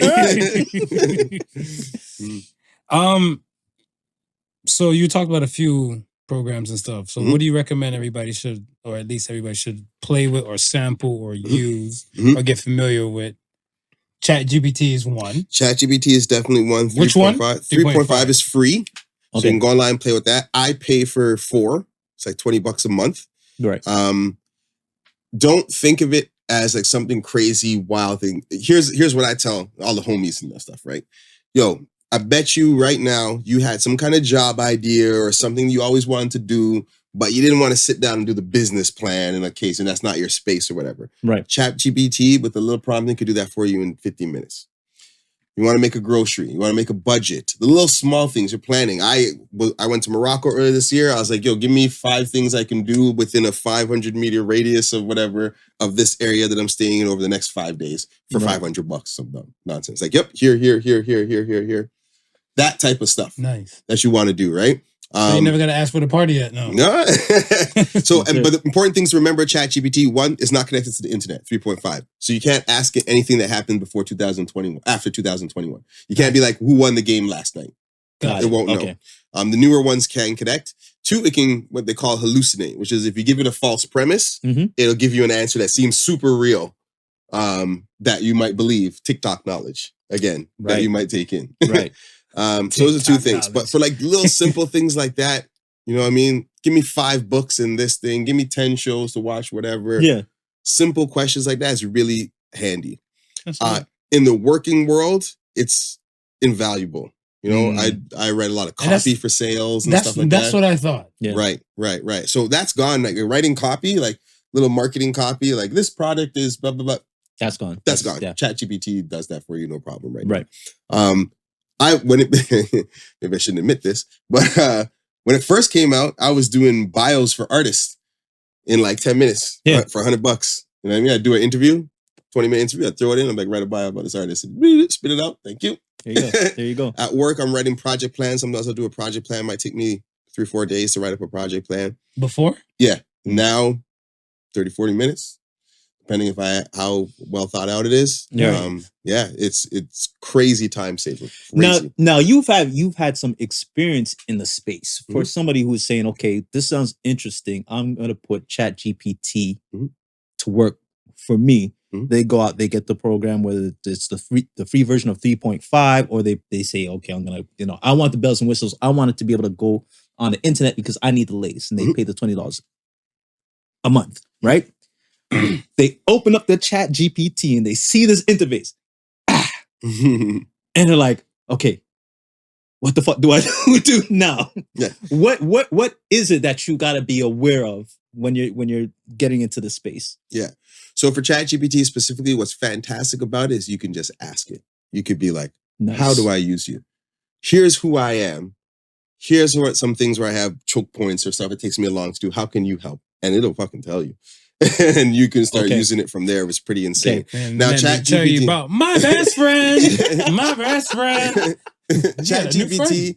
And if that's more too intimidating for people, I tell them to check out Pi AI.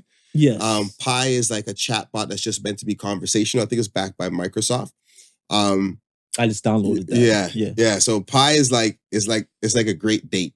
You know what I mean? Like it's crazy. I hate saying that, but like, I like how it made me feel just a while ago. Listen, there's better conversation than 60% of the dates I have in my life with this thing. Just jump on. You know what? I carry conversations in dates, so we do. I want to try it out. No, jump on and ask me a couple of my. It's like, yo, what's your favorite movie? Like very natural. Like, hey, how you doing? I'm Pi. I'm like, oh, what's going on? I'm like, yeah, cool. I'm into this type of stuff. Yo, what kind of movies you watch? Oh, yeah, I watch this, that. Oh, cool. Yeah, you ever seen this? Yeah, I seen that, blah, blah, blah. And then it started linking that I was talking about sci-fi movies. And it's like, yo, are you into astrophysics and stuff? I was like, yeah, I'm into astrophysics. I love blah, blah, blah, blah, blah. Wow. He's like, oh, dope. Yo, you ever heard of this before? I was like, Whoa. no, I never heard of that one before. Yeah, I'm like, tell me more. Oh, this is about this and da-da-da-da. You heard it? Yo, I heard about that one. It's like, oh, yeah, enough people heard about that one still. Oh, it's cool. I'm Can you tell ready. me about something I'm that ready. you love about that? Yo, it's like back and forth. I'm As ready. long as you Yeah. keep interacting, it's going to It's I going- will talk to this AI interface and just buy a prostitute, and then therefore you get the pieces that you want. You're like, 100%. I had a bad day today. What happened? What made your day bad? Da da da da da. You spit out information and stuff, and be like, Yeah. too bad I can't give you a happy ending. I can point to the location of where you can get happy endings from. Yeah. God bless you. And there's no robot voice and stuff that anymore. It's be a It's nice not, it's regular just voice. all natural, Now, right right? now it's text, but soon it's gonna be voice. You just be able to talk to it, and it's Yeah. gonna talk back to you. I have a couple samples. Maybe I can pull it up, and so we can hear it. But one of the dev guys at work, he just took a sample of my voice off the internet and created a version of me that speaks like fluent Spanish, and it sounds pretty freaking good. Like I couldn't believe how close to And it. can you speak fluent Spanish? Not a lick. I didn't even know what I was saying. Why can't I find it? Oh, so because I have no network connection. But yeah. Yeah. So, but yeah, it's like just from a sample of voice. And when we talk about like scams and stuff like that happening, Right. where you think about, oh, like, yeah, someone's going to replace me or do something really complicated. It doesn't have to be that complicated.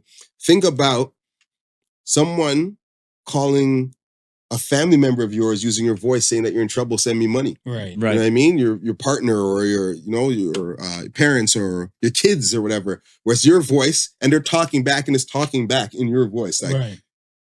I need help. I'm stuck here. Send me this, whatever. You can say it in another language now. Yeah, now you can do it in That's different epic. languages. So Yeah. it's crazy. And it sounds just like me.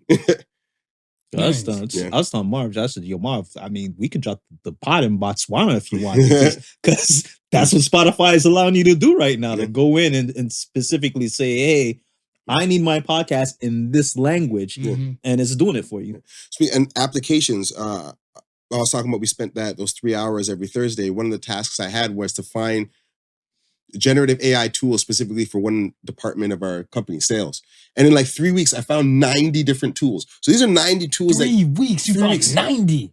That means those came out since ChatGPT 3.5 or 4 launched. Right. And just in that time. That's And that's just crazy. for one department. Talk about podcasts. There's a program for a podcast that once AI enabled, it automatically edit out any ums or mistakes like I Yes. made like that completely. It'll pull up a transcript of what you said, and you can edit in the transcript out whatever was said and type in something else, and it moves your mouth in the video like you said that. What the- Oh, that Yeah. I didn't know Yeah, about. That I didn't yeah. know about. It can lock you, so no matter if I turn my head or whatever and I look around, it locks my eyes. My eyes are always on camera no matter where I look.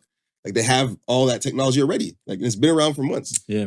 So Yeah. Whoa. there's people who create whole digital people that look like real people, but it's dudes with crazy hair. They modeled after Ed Sheeran and whatever. Yeah. And these hawking products. I'm not talking about a digital looking person. I'm talking about a real looking person. Listen, man. And it's somebody else. Went down one of those rabbit holes on YouTube one day when dude was like, okay, I'm gonna create a OnlyFans girl. I'm like, you gonna create an OnlyFans girl? Mhm. He says, yeah, first we need an example of a model. And he just, went on Facebook and started going through pictures. And he got about 10, 15 pics.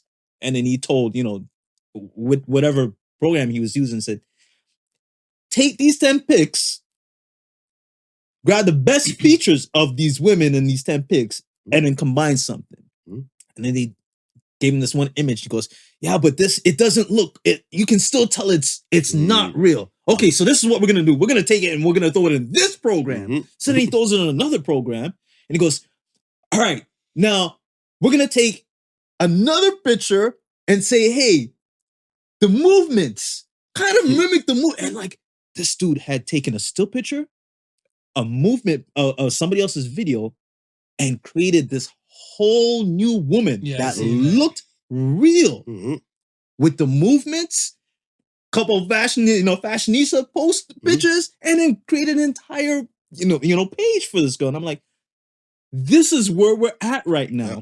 you don't know who you're talking to Oh, yo, in your DMs. That's some digital pimping, yo. I'm down for that. Make up a thing and throw them out OnlyFans. Make them show toes and stuff. Digital toes. That's it. What? All toes. What? Yo, and it's a fake person that I'm making subscription money. One account, you probably might make like easy $500 a month. Yeah, yo, we were you just got to make about 6 of those things and don't have to work again. Yo, when they walk up on you on the street, you know, money, you're like, "Hey, sir, in the fancy car, what do you do for a living?" Make OnlyFans. Foot pics. I'm a foot artist. Oh man, but yo, it's real. I mean, there's no, you have to say enthusiast. Foot enthusiast. Before it gets popular, if you could do it, get on. There's already been people doing it. They got sponsorships and stuff. Be wearing clothes and stuff. Yeah, it's like it's insane. It's wild. It's insane. It's wild. Yeah, man. My last question to you and stuff would be, what direction would you want the world to go? You will want the world to go.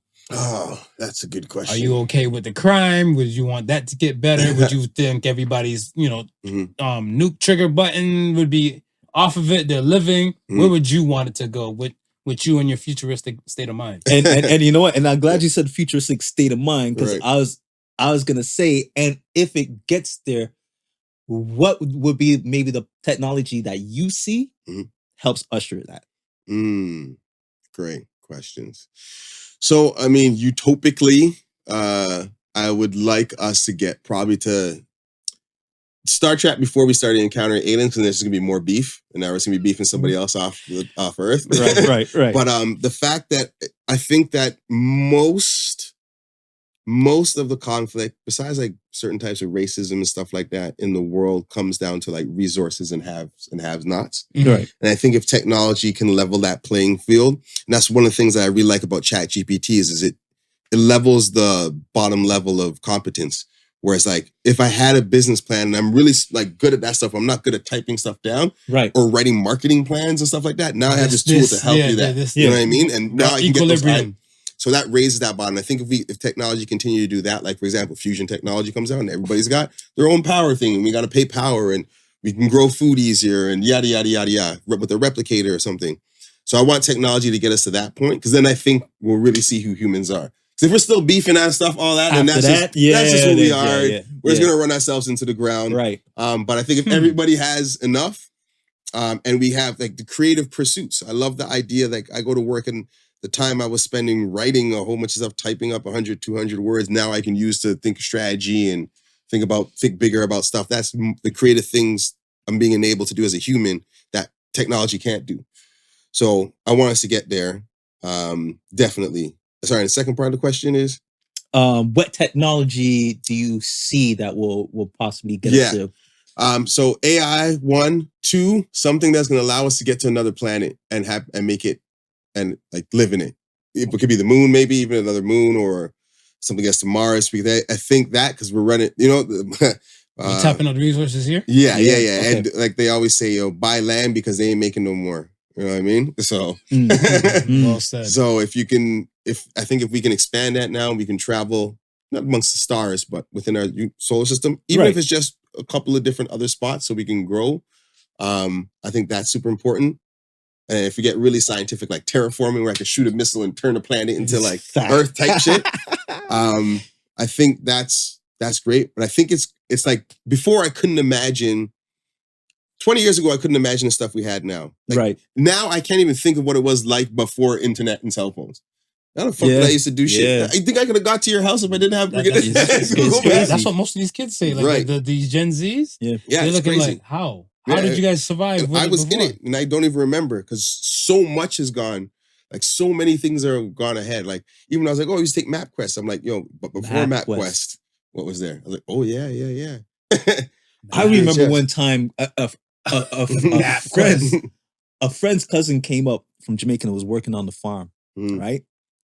And we literally had the laptop in the car. Connected to the cell phone, because there was nothing on for the cell phones at that point. Connected to the cell phone on MapQuest, just trying to figure out where we're going. I'm like, and we thought we were up on technology at that point. Foolish human. Yeah. I had the big brick Motorola way back, and when the first, because I was always a technology guy. Oh, the Zach Morris? Yeah, monster. And to throw it back to UFOs, I'll tell you a crazy story. That's one of the reasons I believe we may have been encountered by something, or something may have visited. Vegas. Yeah, no. So I was in Scarborough. I was at my mom's house. I was younger. I was on a cordless phone. Remember cordless phones? Yeah. So my boy calls me and he's like, yo, are you seeing this in the sky right now? And I'm like, what are you talking about seeing the sky? You live not too far, but like half a kilometer away from me. So I come outside, I'm on the cordless phone, and I look up, the sky's all red, and there's like these 3 dots, like focal points. I'm like, yo, this is crazy. This is before cell phones and all that shit. So couldn't take it back. He's like, yo, this is crazy. So we started walking towards each other. And again, he's about half a kilometer away. So I'm walking for a good 5 minutes and 10 minutes maybe. And the whole time I'm still on the phone. What the fuck? The phone's still working. But that's what I'm saying. Cordless don't work that the far. funny thing Usually I is, get to the end of my driveway. when you said can't come out of the house with a cordless phone, I always remember there's a certain boundary that you knew that you couldn't cross. Cuts out. Me and him, we're both like on cordless. I'm like, yo, what the hell is going on? I saw him as like after like 10 minutes, 6, 7 minutes of walking. Yo, I was like, yo, bro. And then sky started clearing up. Boop, phones went dead. We were like, yo, what? We were so happy we were both together to see it, because neither of us would believe if we just told each other. And to this day, we still talk about like, yo, you remember that, right? We didn't make this up. And I'm like, I remember that. Are we gonna get sued if we use X-Files music? Because that was some X-Files shit. That for sure. That for sure was an X-Files moment. That was definitely an X-Files moment. Something. Or they're playing with the atmosphere. Who knows? Could have just been the government. And we're back.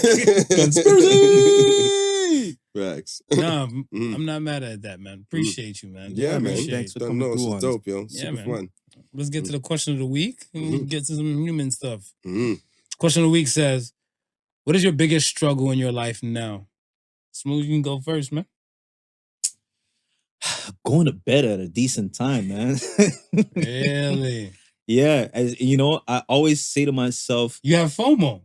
it might You be. have FOMO because it might like, be. what if you just set like an alarm and just say, all right, 10 o'clock, shutting it down and stuff, whatever. You just have to adhere to it. Yeah, but you know what? Even if I try to go to my bed and like lie down at a decent time, I'm not falling asleep. As I don't know what it is. I don't know what it is. And I would like to, because it's a bitch to get up in the morning.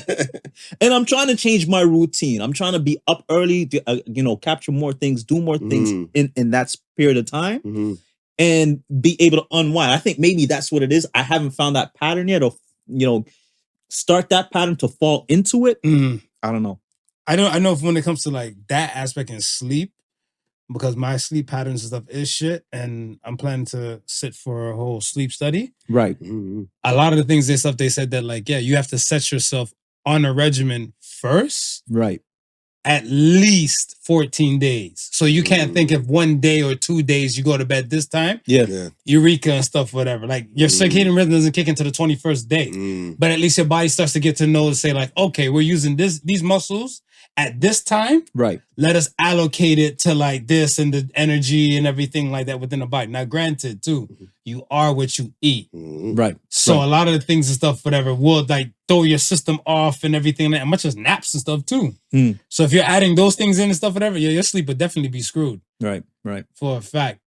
I think the thing I'm struggling with right now is basically, I want to say, for me, I realize that people's behaviors is really starting to come back to me. Like before, I would never hold anything. Right. I still don't hold anything like personal, right? Right. I don't do that, but I realize and stuff that maybe their world or the world, a lot of confusion, it just throws a lot of things at them. And like the same people you could probably have conversations with, like let's say a year ago. Yeah.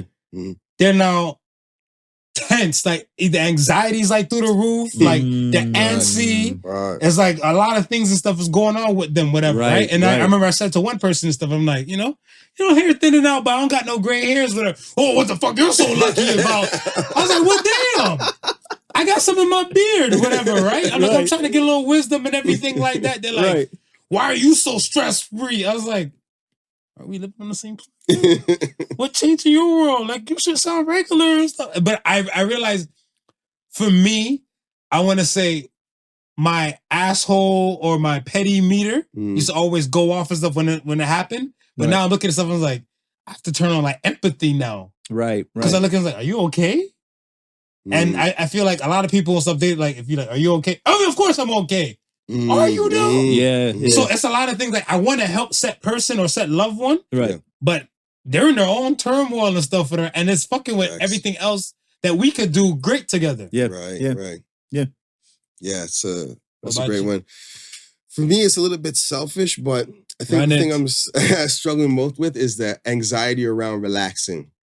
Like, so similar kind of shit. Yeah. Where it's like, I deserve to just chill out right now, run some video games, but there's always this kind of go. Yo, I should do this, I should get that, like, blah, blah, blah, blah, blah. And part of that, I think, is start to like coming to terms with mortality. And man's getting older. And you got to take that time to relax. You got to take that time to chill out and not beat yourself over bush. And you made it to this point you're at right now. You deserve to enjoy that fact that you made it here. Yeah.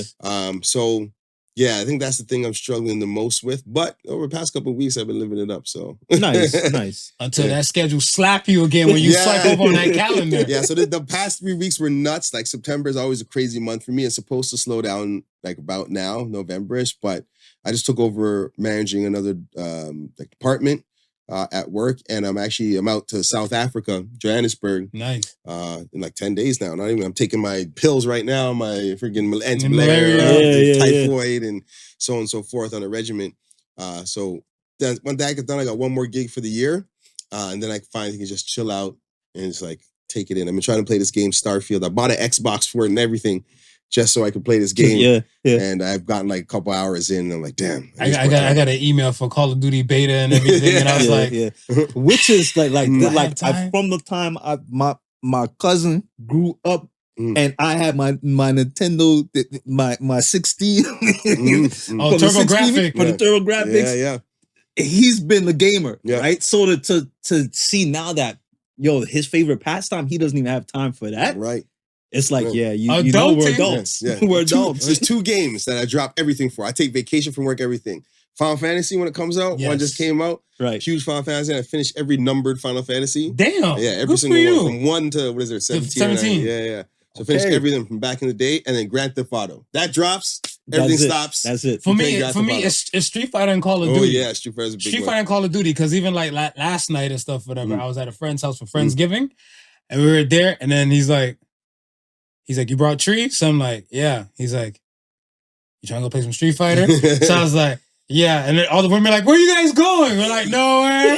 They're like, either go to smoke weed or play Street Fighter or do both. And the next, I think like 2 of his kids came running down the stairs, whatever. Yeah. They heard Hadouken, and I heard, Mom, they're playing video games. Uncle Marvin, they were playing video games. So I was like, wow. Funny enough, I was asking Tono when he's about to do the next Street Fighter tournament. Yeah, he's like, he's got to get it on and popping. 6 looks too crazy for me. I don't know. It got some things. It's not that far. It's not that far and stuff, but I want to say it's in between. To me, I feel like 4 and 3. Yeah. So 4 is where I fell off when I remember playing Boy Wonder and whooping my ass. I think that was 3 or 4 with Blanca. I was like, you know what? I'm past my prime. Because I used to go to Scarborough Town Center. There's an arcade called Wizard's Castle. Okay. And I used to run that. I remember getting rushed by a bunch of Asian kids because I was just whooping ass on Primal Rage. And Street Fighter Alpha 2 and those. I just line up on second player. So for me, I grew up in Miami. So there was a Cloverleaf bowling alley. I went there like a boss. I went there, I'm like, all right. I done read my game pros and I got all this. I'm gonna just throw my coin right there by the start button. I got next. And then, oh shit, there come that gaming kid. So next you know, they start calling me Lil N. I'm like, what was that nigga? Lil Nintendo. I'm like, oh, Lil Nintendo? I'll take that. I'll take that. But then, it was, and then, adulting and stuff. Fatherhood, life, like all that type of stuff, whatever. So I look at it stuff as where to relax now, you find other ways. Right. Because you got to understand the stuff. Your life is not the same way as it was back then when you were 10. Right. Exactly. Right? You have to adapt. And that's the key thing, is adapt to the new ways and stuff, is do as much as you can. Yeah, you still have your nostalgic feelings and you're like same thing you're saying, like keep the blue essence and stuff going. Yeah. Right. What makes you you? It's still the core of you. But I feel like a lot of times people just kind of either life gets convoluted with other things, but they just lose that, and I think that's when they're truly lost. True. Yeah, the same thing I feel about getting old, right? It's like when you start being like, I don't like this music these days, I don't like these movies these days, I don't want to go to these type of parties. That's when you truly start to get old. Right. You start like, instead of taking in, trying to understand the way the world, I don't understand this technology and stuff. Yeah. That's how you start getting really old in truth, in your head. Yeah. Right? And that's what ages you, in my opinion. Of course. Was it Isaac Newton? The fountain of youth relies on throwing out old teachings and old falsehoods because there's always current and new things. Right. But then again, I look at this stuff as where even like my Spotify playlist, I have so many, like let's say different playlists I have.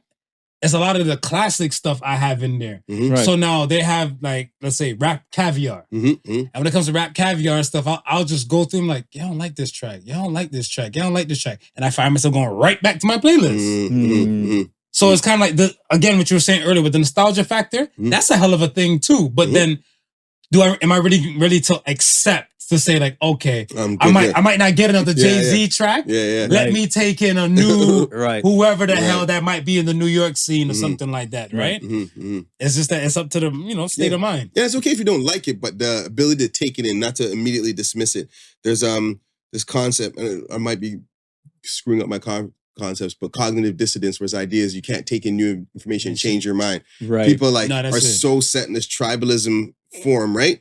Like my favorite thing, even though it's like people were really hurt by stuff, my favorite thing was this whole vax thing, right? Like these arguments back and forth. Like we have this podcast called The Left Column, but it's like short 5-10 minute podcast over beats. Where we just like talk sermons basically about stuff. So I did one on the virus and the way that everybody was polarized against it, and nobody cared what came out true or false on both sides, whereas killing people or it was saving people, they didn't care. They had their side, and if you were on the other side, it's beef. And I was just like watching that, not being able to take in more information and be like, oh, now my opinion changes. Right. And now my opinion changes with this. That's what science is all about, right? Right. We believe something until somebody could prove it otherwise, and then nobody's offended. You're like, okay, cool. Yeah. Now we believe this. It's more accurate. It's going to help us. I wish everything worked like that. I wish they too. All right. That's one thing as I was saying. It's like that whole art of debating. Yeah. It's gone by the wayside. Every type of bias you can imagine, moving the goal. You know that like the 7 like falsified arguments or whatever. Like, they have like straw man argument. Every day, every one of them in one conversation, people are using like, that wasn't even what I was talking about, but cool. Right. Yeah, right. I don't know how we got into this, but cucumbers are devils fruit. I don't know. Like we were talking about cars in the beginning. We're here. Yeah, okay. We're here on the Ask the Sons question. And we normally get the guests, get the first crack of the Ask the Sons and stuff like that. So tell us, what do you want to ask the Sons? So the question I have, especially in the vein of talking about this AI and the world changing, is what is the best country you believe to survive the apocalypse in? So I have some theories. I'm trying to figure out where I'm getting in about an age where I may want to pick a spot where I'm going to be, for the next 20 or so. I think I want it to be just a little bit apocalypse proof. I think for me, maybe because the love I have for Japanese culture, I'm going to say Japan. Because they already got buildings that can sway in like earthquakes and stuff like that. I feel like damn near everything they were doing and stuff like that, they would look like, just in case the rest of those assholes fucked up, we'd be all right over here. That's why I think even with the Fukushima and stuff for them, I was like, the way we said like, pay for palace, pay for this and stuff like that, the Fukushima thing was like blip and like, we got our shit over here. And I was like, that's where it's at. That's where it's at. That's where it's at. So I'm going to say Japan for me. Cool.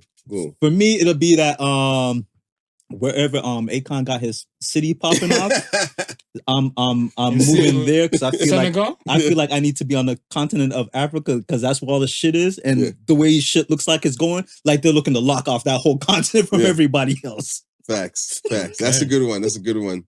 So I would think of Japan too, and Africa as well, and but I try to think of all the different types of apocalypses, right?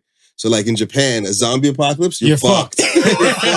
Too much people. Way too much people on that little island. And, they have so many good movies about apocalypse in Japan that I'm like, they know they're not getting out of that. And then I feel like Africa would be dope. But if it's like if it's a virus apocalypse, that's one of the first places getting cooked real quick. Yeah. And like as I go back and forth, I think honestly it's Canada, man. Canada might be the best country in the world to survive apocalypse. Think about it. If you have a zombie apocalypse, right? You just got to go 10 hours north and survive one winter. Them legs are breaking off and it's kind of slipping and falling, getting mashed up. That's true, because most of them there be got clothes and stuff for that. Right. Yeah. So they're fucked. We have Ontario, funny enough, has 250,000 freshwater lakes. So there's that much freshwater lake. 250,000. Just Ontario. But they got us drinking Lake Ontario. These assholes. Yeah. So I think even like a nuclear war, right? Or a nuclear fallout or whatever. Yeah, if you just get a little north, it's winter anyways here most of the time. So you can probably survive. There's enough stuff to hunt, live in, you get your water, yada. So I think Canada might be the best, but I don't know if I want to go buy a cottage in Sudbury and hope for the best. You know what I mean? That sounds kind of risky. Yeah, I might. Sounds kind of risky. Sounds kind of risky. Yeah. Okay. Second question comes from Entity 427. If your partner wanted to look through your phone because they were feeling insecure, would you let them? Go ahead, Blue. Fire with that. Yes, I definitely would, but I would make sure to make a point that I need to understand why you're feeling insecure. Because there might be something I'm not doing enough. Yeah. That's it's easy for me to say because type of relationship I have with my partner is awesome. Like it's like understanding and it's great discussions. Right. And then I'm in a position where like you can't really be a super jealous or suspicious person because I'm traveling all over the world. I'm with a whole bunch of people all times a day. I'm not, and I'm also a very independent. So I'm not calling to check up on you every 5 minutes as well. So there's a lot of trust in there. So yeah, you can go through my phone. It's totally fine. You might get a little jealous. I do have some fun, but you know, I don't know what that means. Just keeping the blade sharp. You know what I mean? Just keeping the blade sharp. Smooth, go ahead. I'm gonna say yes also, just because of the type of relationship that me and my wife have. But I mean, she might side eye some of my friends when they come to the door though. Just a little that. Definitely. For me, I'm with yes too, because I mean I don't even have passcodes on my phone, right? Like I look at this stuff as like you're in, right? Like that's just me. I don't really keep anything like that. And I think if she was feeling insecure, I'd be like, but why? Yeah. Right. Like that's my main concern and stuff, whatever. But why? Because I look at it as if you're in a relationship and you question certain things about your relationship, is it really a relationship? Yeah. Right? Yeah. So that's how I look at it. I would just question like the insecurity factor though. Yeah, and communication, because honestly, a lot of times just a fear about asking something. But some people don't know people. And some people are afraid that they walk on eggshells to say something. Because we live in a world where like, I want to say, picture if you just met somebody, you're now merging your world with their world. Right. So certain things and stuff might just be light work to you, might be like catastrophic events or something, whatever, or extinction level shit in their world, right? Yeah. Like I look at it stuff as where I hear some people who said that they wouldn't even want to talk about politics when they're meeting new people. And it's a conversation. Like you're for or you're against something, but then that. So why wouldn't somebody really try to break their neck to say like, I'm going to try to take time to understand this person. I know they're for this person, but I'm anti this person, but I'll just go by whatever they say, whatever they do, whatever they put out there. 100%. We had at our conference, Future Festival, we had Malcolm Gladwell, if you're familiar, on our stage to do a talk. I remember I asked him, one of the pieces of his talk was, it's like when he knows he believes something to be true, the only thing he reads is everything against it. So, because he already believes it. So, if he can defeat all the arguments against it, he can more securely believe what he believes. And then if he finds something that proves what he believes wrong, now he believes that, and he's reading all the stuff on the other side again. And he goes back to a point where anything he reads, he's so knowledgeable on both sides. He can talk to You have to be devil's advocate. So, you cannot be blinded by your bias. Exactly. No. And I prefer to engage with those people who have a differing opinion of mine so I can learn some stuff. Of course. I'm not going to judge them for it unless they're, assholes. But I'm more interested in engaging with those who, I mean, I'm a liberal, but I'm working corporate Canada and a lot of red states. And there's very conservative. They're fantastic people when you get down to it. But if I was to go by what I see on thing, they're like, yo, they're evil, racist, people are going to lynch me. when I get to the spot, right? But at the same time, they were holding me in high regards, but they're 100% Republican. One guy I met recently, he was a former House member. He used to work under, he was telling me, like, all my bosses are getting arrested for the Trump stuff. He was like, oh, I used to work under him, got arrested. He used to work under him, got arrested and stuff. But cool, gave me a drive home and stuff. Yeah. And I was like scared at first. Look at this old white man in this area. Like, I don't know if I get lynched, hung from this tree over here. Too dark to be here. Yeah. And it was, and it's all blessed. So I think but the way that we're pitted against each other makes it seem like we have to defend our beliefs. But I want to talk about politics on the first date because I need to know if you're crazy or not. Yeah. This is very true. I believe in Mussolini. It's like, yo, what the fuck? Could you imagine? Kim Jong-un. I see your history buff. Kim Jong-un's a hero of mine. Yeah, man. I went on a date with a woman and she told me off rip, but she's like, Donald Trump is her guy. So I was like first she's like, yeah, she was almost convinced because she had like a nice little sleeve, right? Little sleeve tattoo. Yeah. Right. She was pointing at this open space and stuff, whatever, and she's like, she was thinking of putting a Trump space there. That was a spot for him. That was a spot for Trump. I was like, you're gonna have to occupy a little bit more space for the blowing hair or something like that. She's like, I'll make it happen. I was like, I'm like, off rip, you just declared this. I'm like, that's a little much. I'm a little centered. What do you mean you're centered? And that's what she lost me. Yeah. I'm like, I look at stuff, whatever you vote for, whatever that fits to your lifestyle and your world and where you are. Right. I'm like, probably when you're 18, you might be more liberal, democratic, and everything. But then you might become a business owner. You might be like, Black Republican, right? Exactly.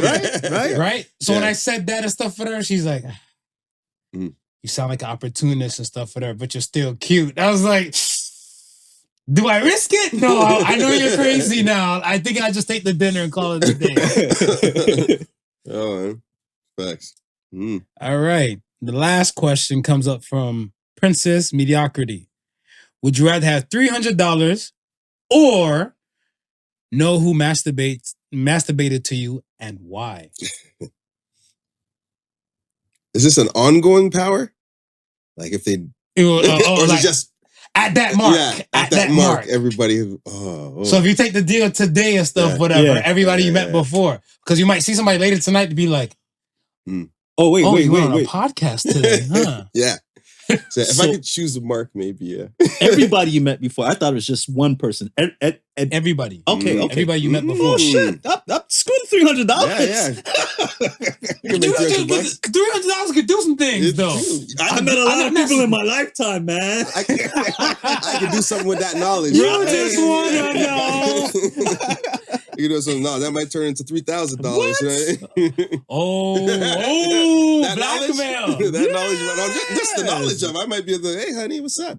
What if one of the guy who was taking you home and stuff or dropping you back off had been like, this Sean fella in here kind of handsome, and some deliverance music playing in the background. I mean, you did say you got friends in high places. This might be some advantage time. I'm like quick draw McGraw with my phone and turning on the camera and recording real quick. I'm like, sorry, what you say? Listen, and I was using it as a joke. I'm looking for that. I want to sue so bad. Let anybody come out and make a quick buck. I felt so uncomfortable. Oh my gosh. I need $200K to feel better. I can't sleep. I got nightmares. He's definitely skipping out on the $300. He's definitely skipping out on the $300. Right. So screw the 300. Thank you. I need that knowledge. I agree. I'm looking at him like, when you said the blackmail thing though, I was like, you know what? I kind of like that steady income coming in. Yep. This month, just keep the funds coming and stuff, whatever. If I keep you coming. Thanks, so. We are here at the end. We do appreciate you for coming through. Thank you for having me. This is great, man. No problem. We normally end the show with a Associated Sons quote, so we're going to do that right now. And then after that, you tell the people your plugs and tell them where to find you and all the above. All right? So Associated Sons this week says, real people never break a promise, a heart, or trust. So says the Sons. I feel like a lot of people and stuff, you can't really consider yourself a human when we're talking about that before, but like a real person, you're like, yeah, I'm real, but you're a liar. We can't trust you. Yeah, but I broke this one thing. No, but You broke a promise. What makes you a real person? And a lot of people, they think more selfish like Right. when it comes to it. So they're looking like, well, fuck you. I love you because I'm selective as to who I'm being real. But like, you're not real 100% through and through. You're half and half. Bastard. So yes, so say the sons. Blue, we appreciate you for coming through. Tell everybody how to find you. Yeah, you could find me, Sean Watson 301 for the work stuff. And if you're cool, chill, and if you listen to this podcast, you probably are. You could try and get in on my private account. That's Maajinn Bluu, MAAJINNBL with 2 U's. Yeah, man, just out here. I'm not on social media much, but I do have fun posts when I'm on there. That's what's up. That's what's up. Any places you're gonna be speaking at where they might be able to catch you, or anything that might be worth catching on YouTube that you know just further people's knowledge?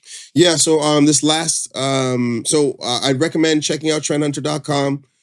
Try out our innovation assessment. It's a fun little assessment you do. You can find out what kind of innovator you are. You're a farmer or a hunter. Right. Get on YouTube and watch my CEO, Jeremy Gucce. He's one of the world's most requested speakers on innovation. There's a couple of talks on there. I'm not sure if I have any talks up on there. Most of them behind a paywall.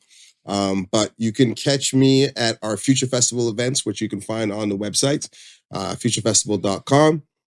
We're generally all over the States and Canada. We just finished our big 3-day event here in Toronto. Nice. And usually I'm doing private things for certain companies. But on the fun side of stuff, ton of artists different work with.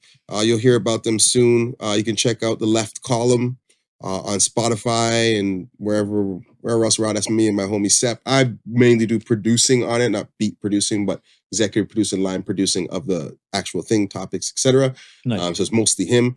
But I just try to keep my feet wet doing a lot of creative stuff. Check out The Massacre on YouTube.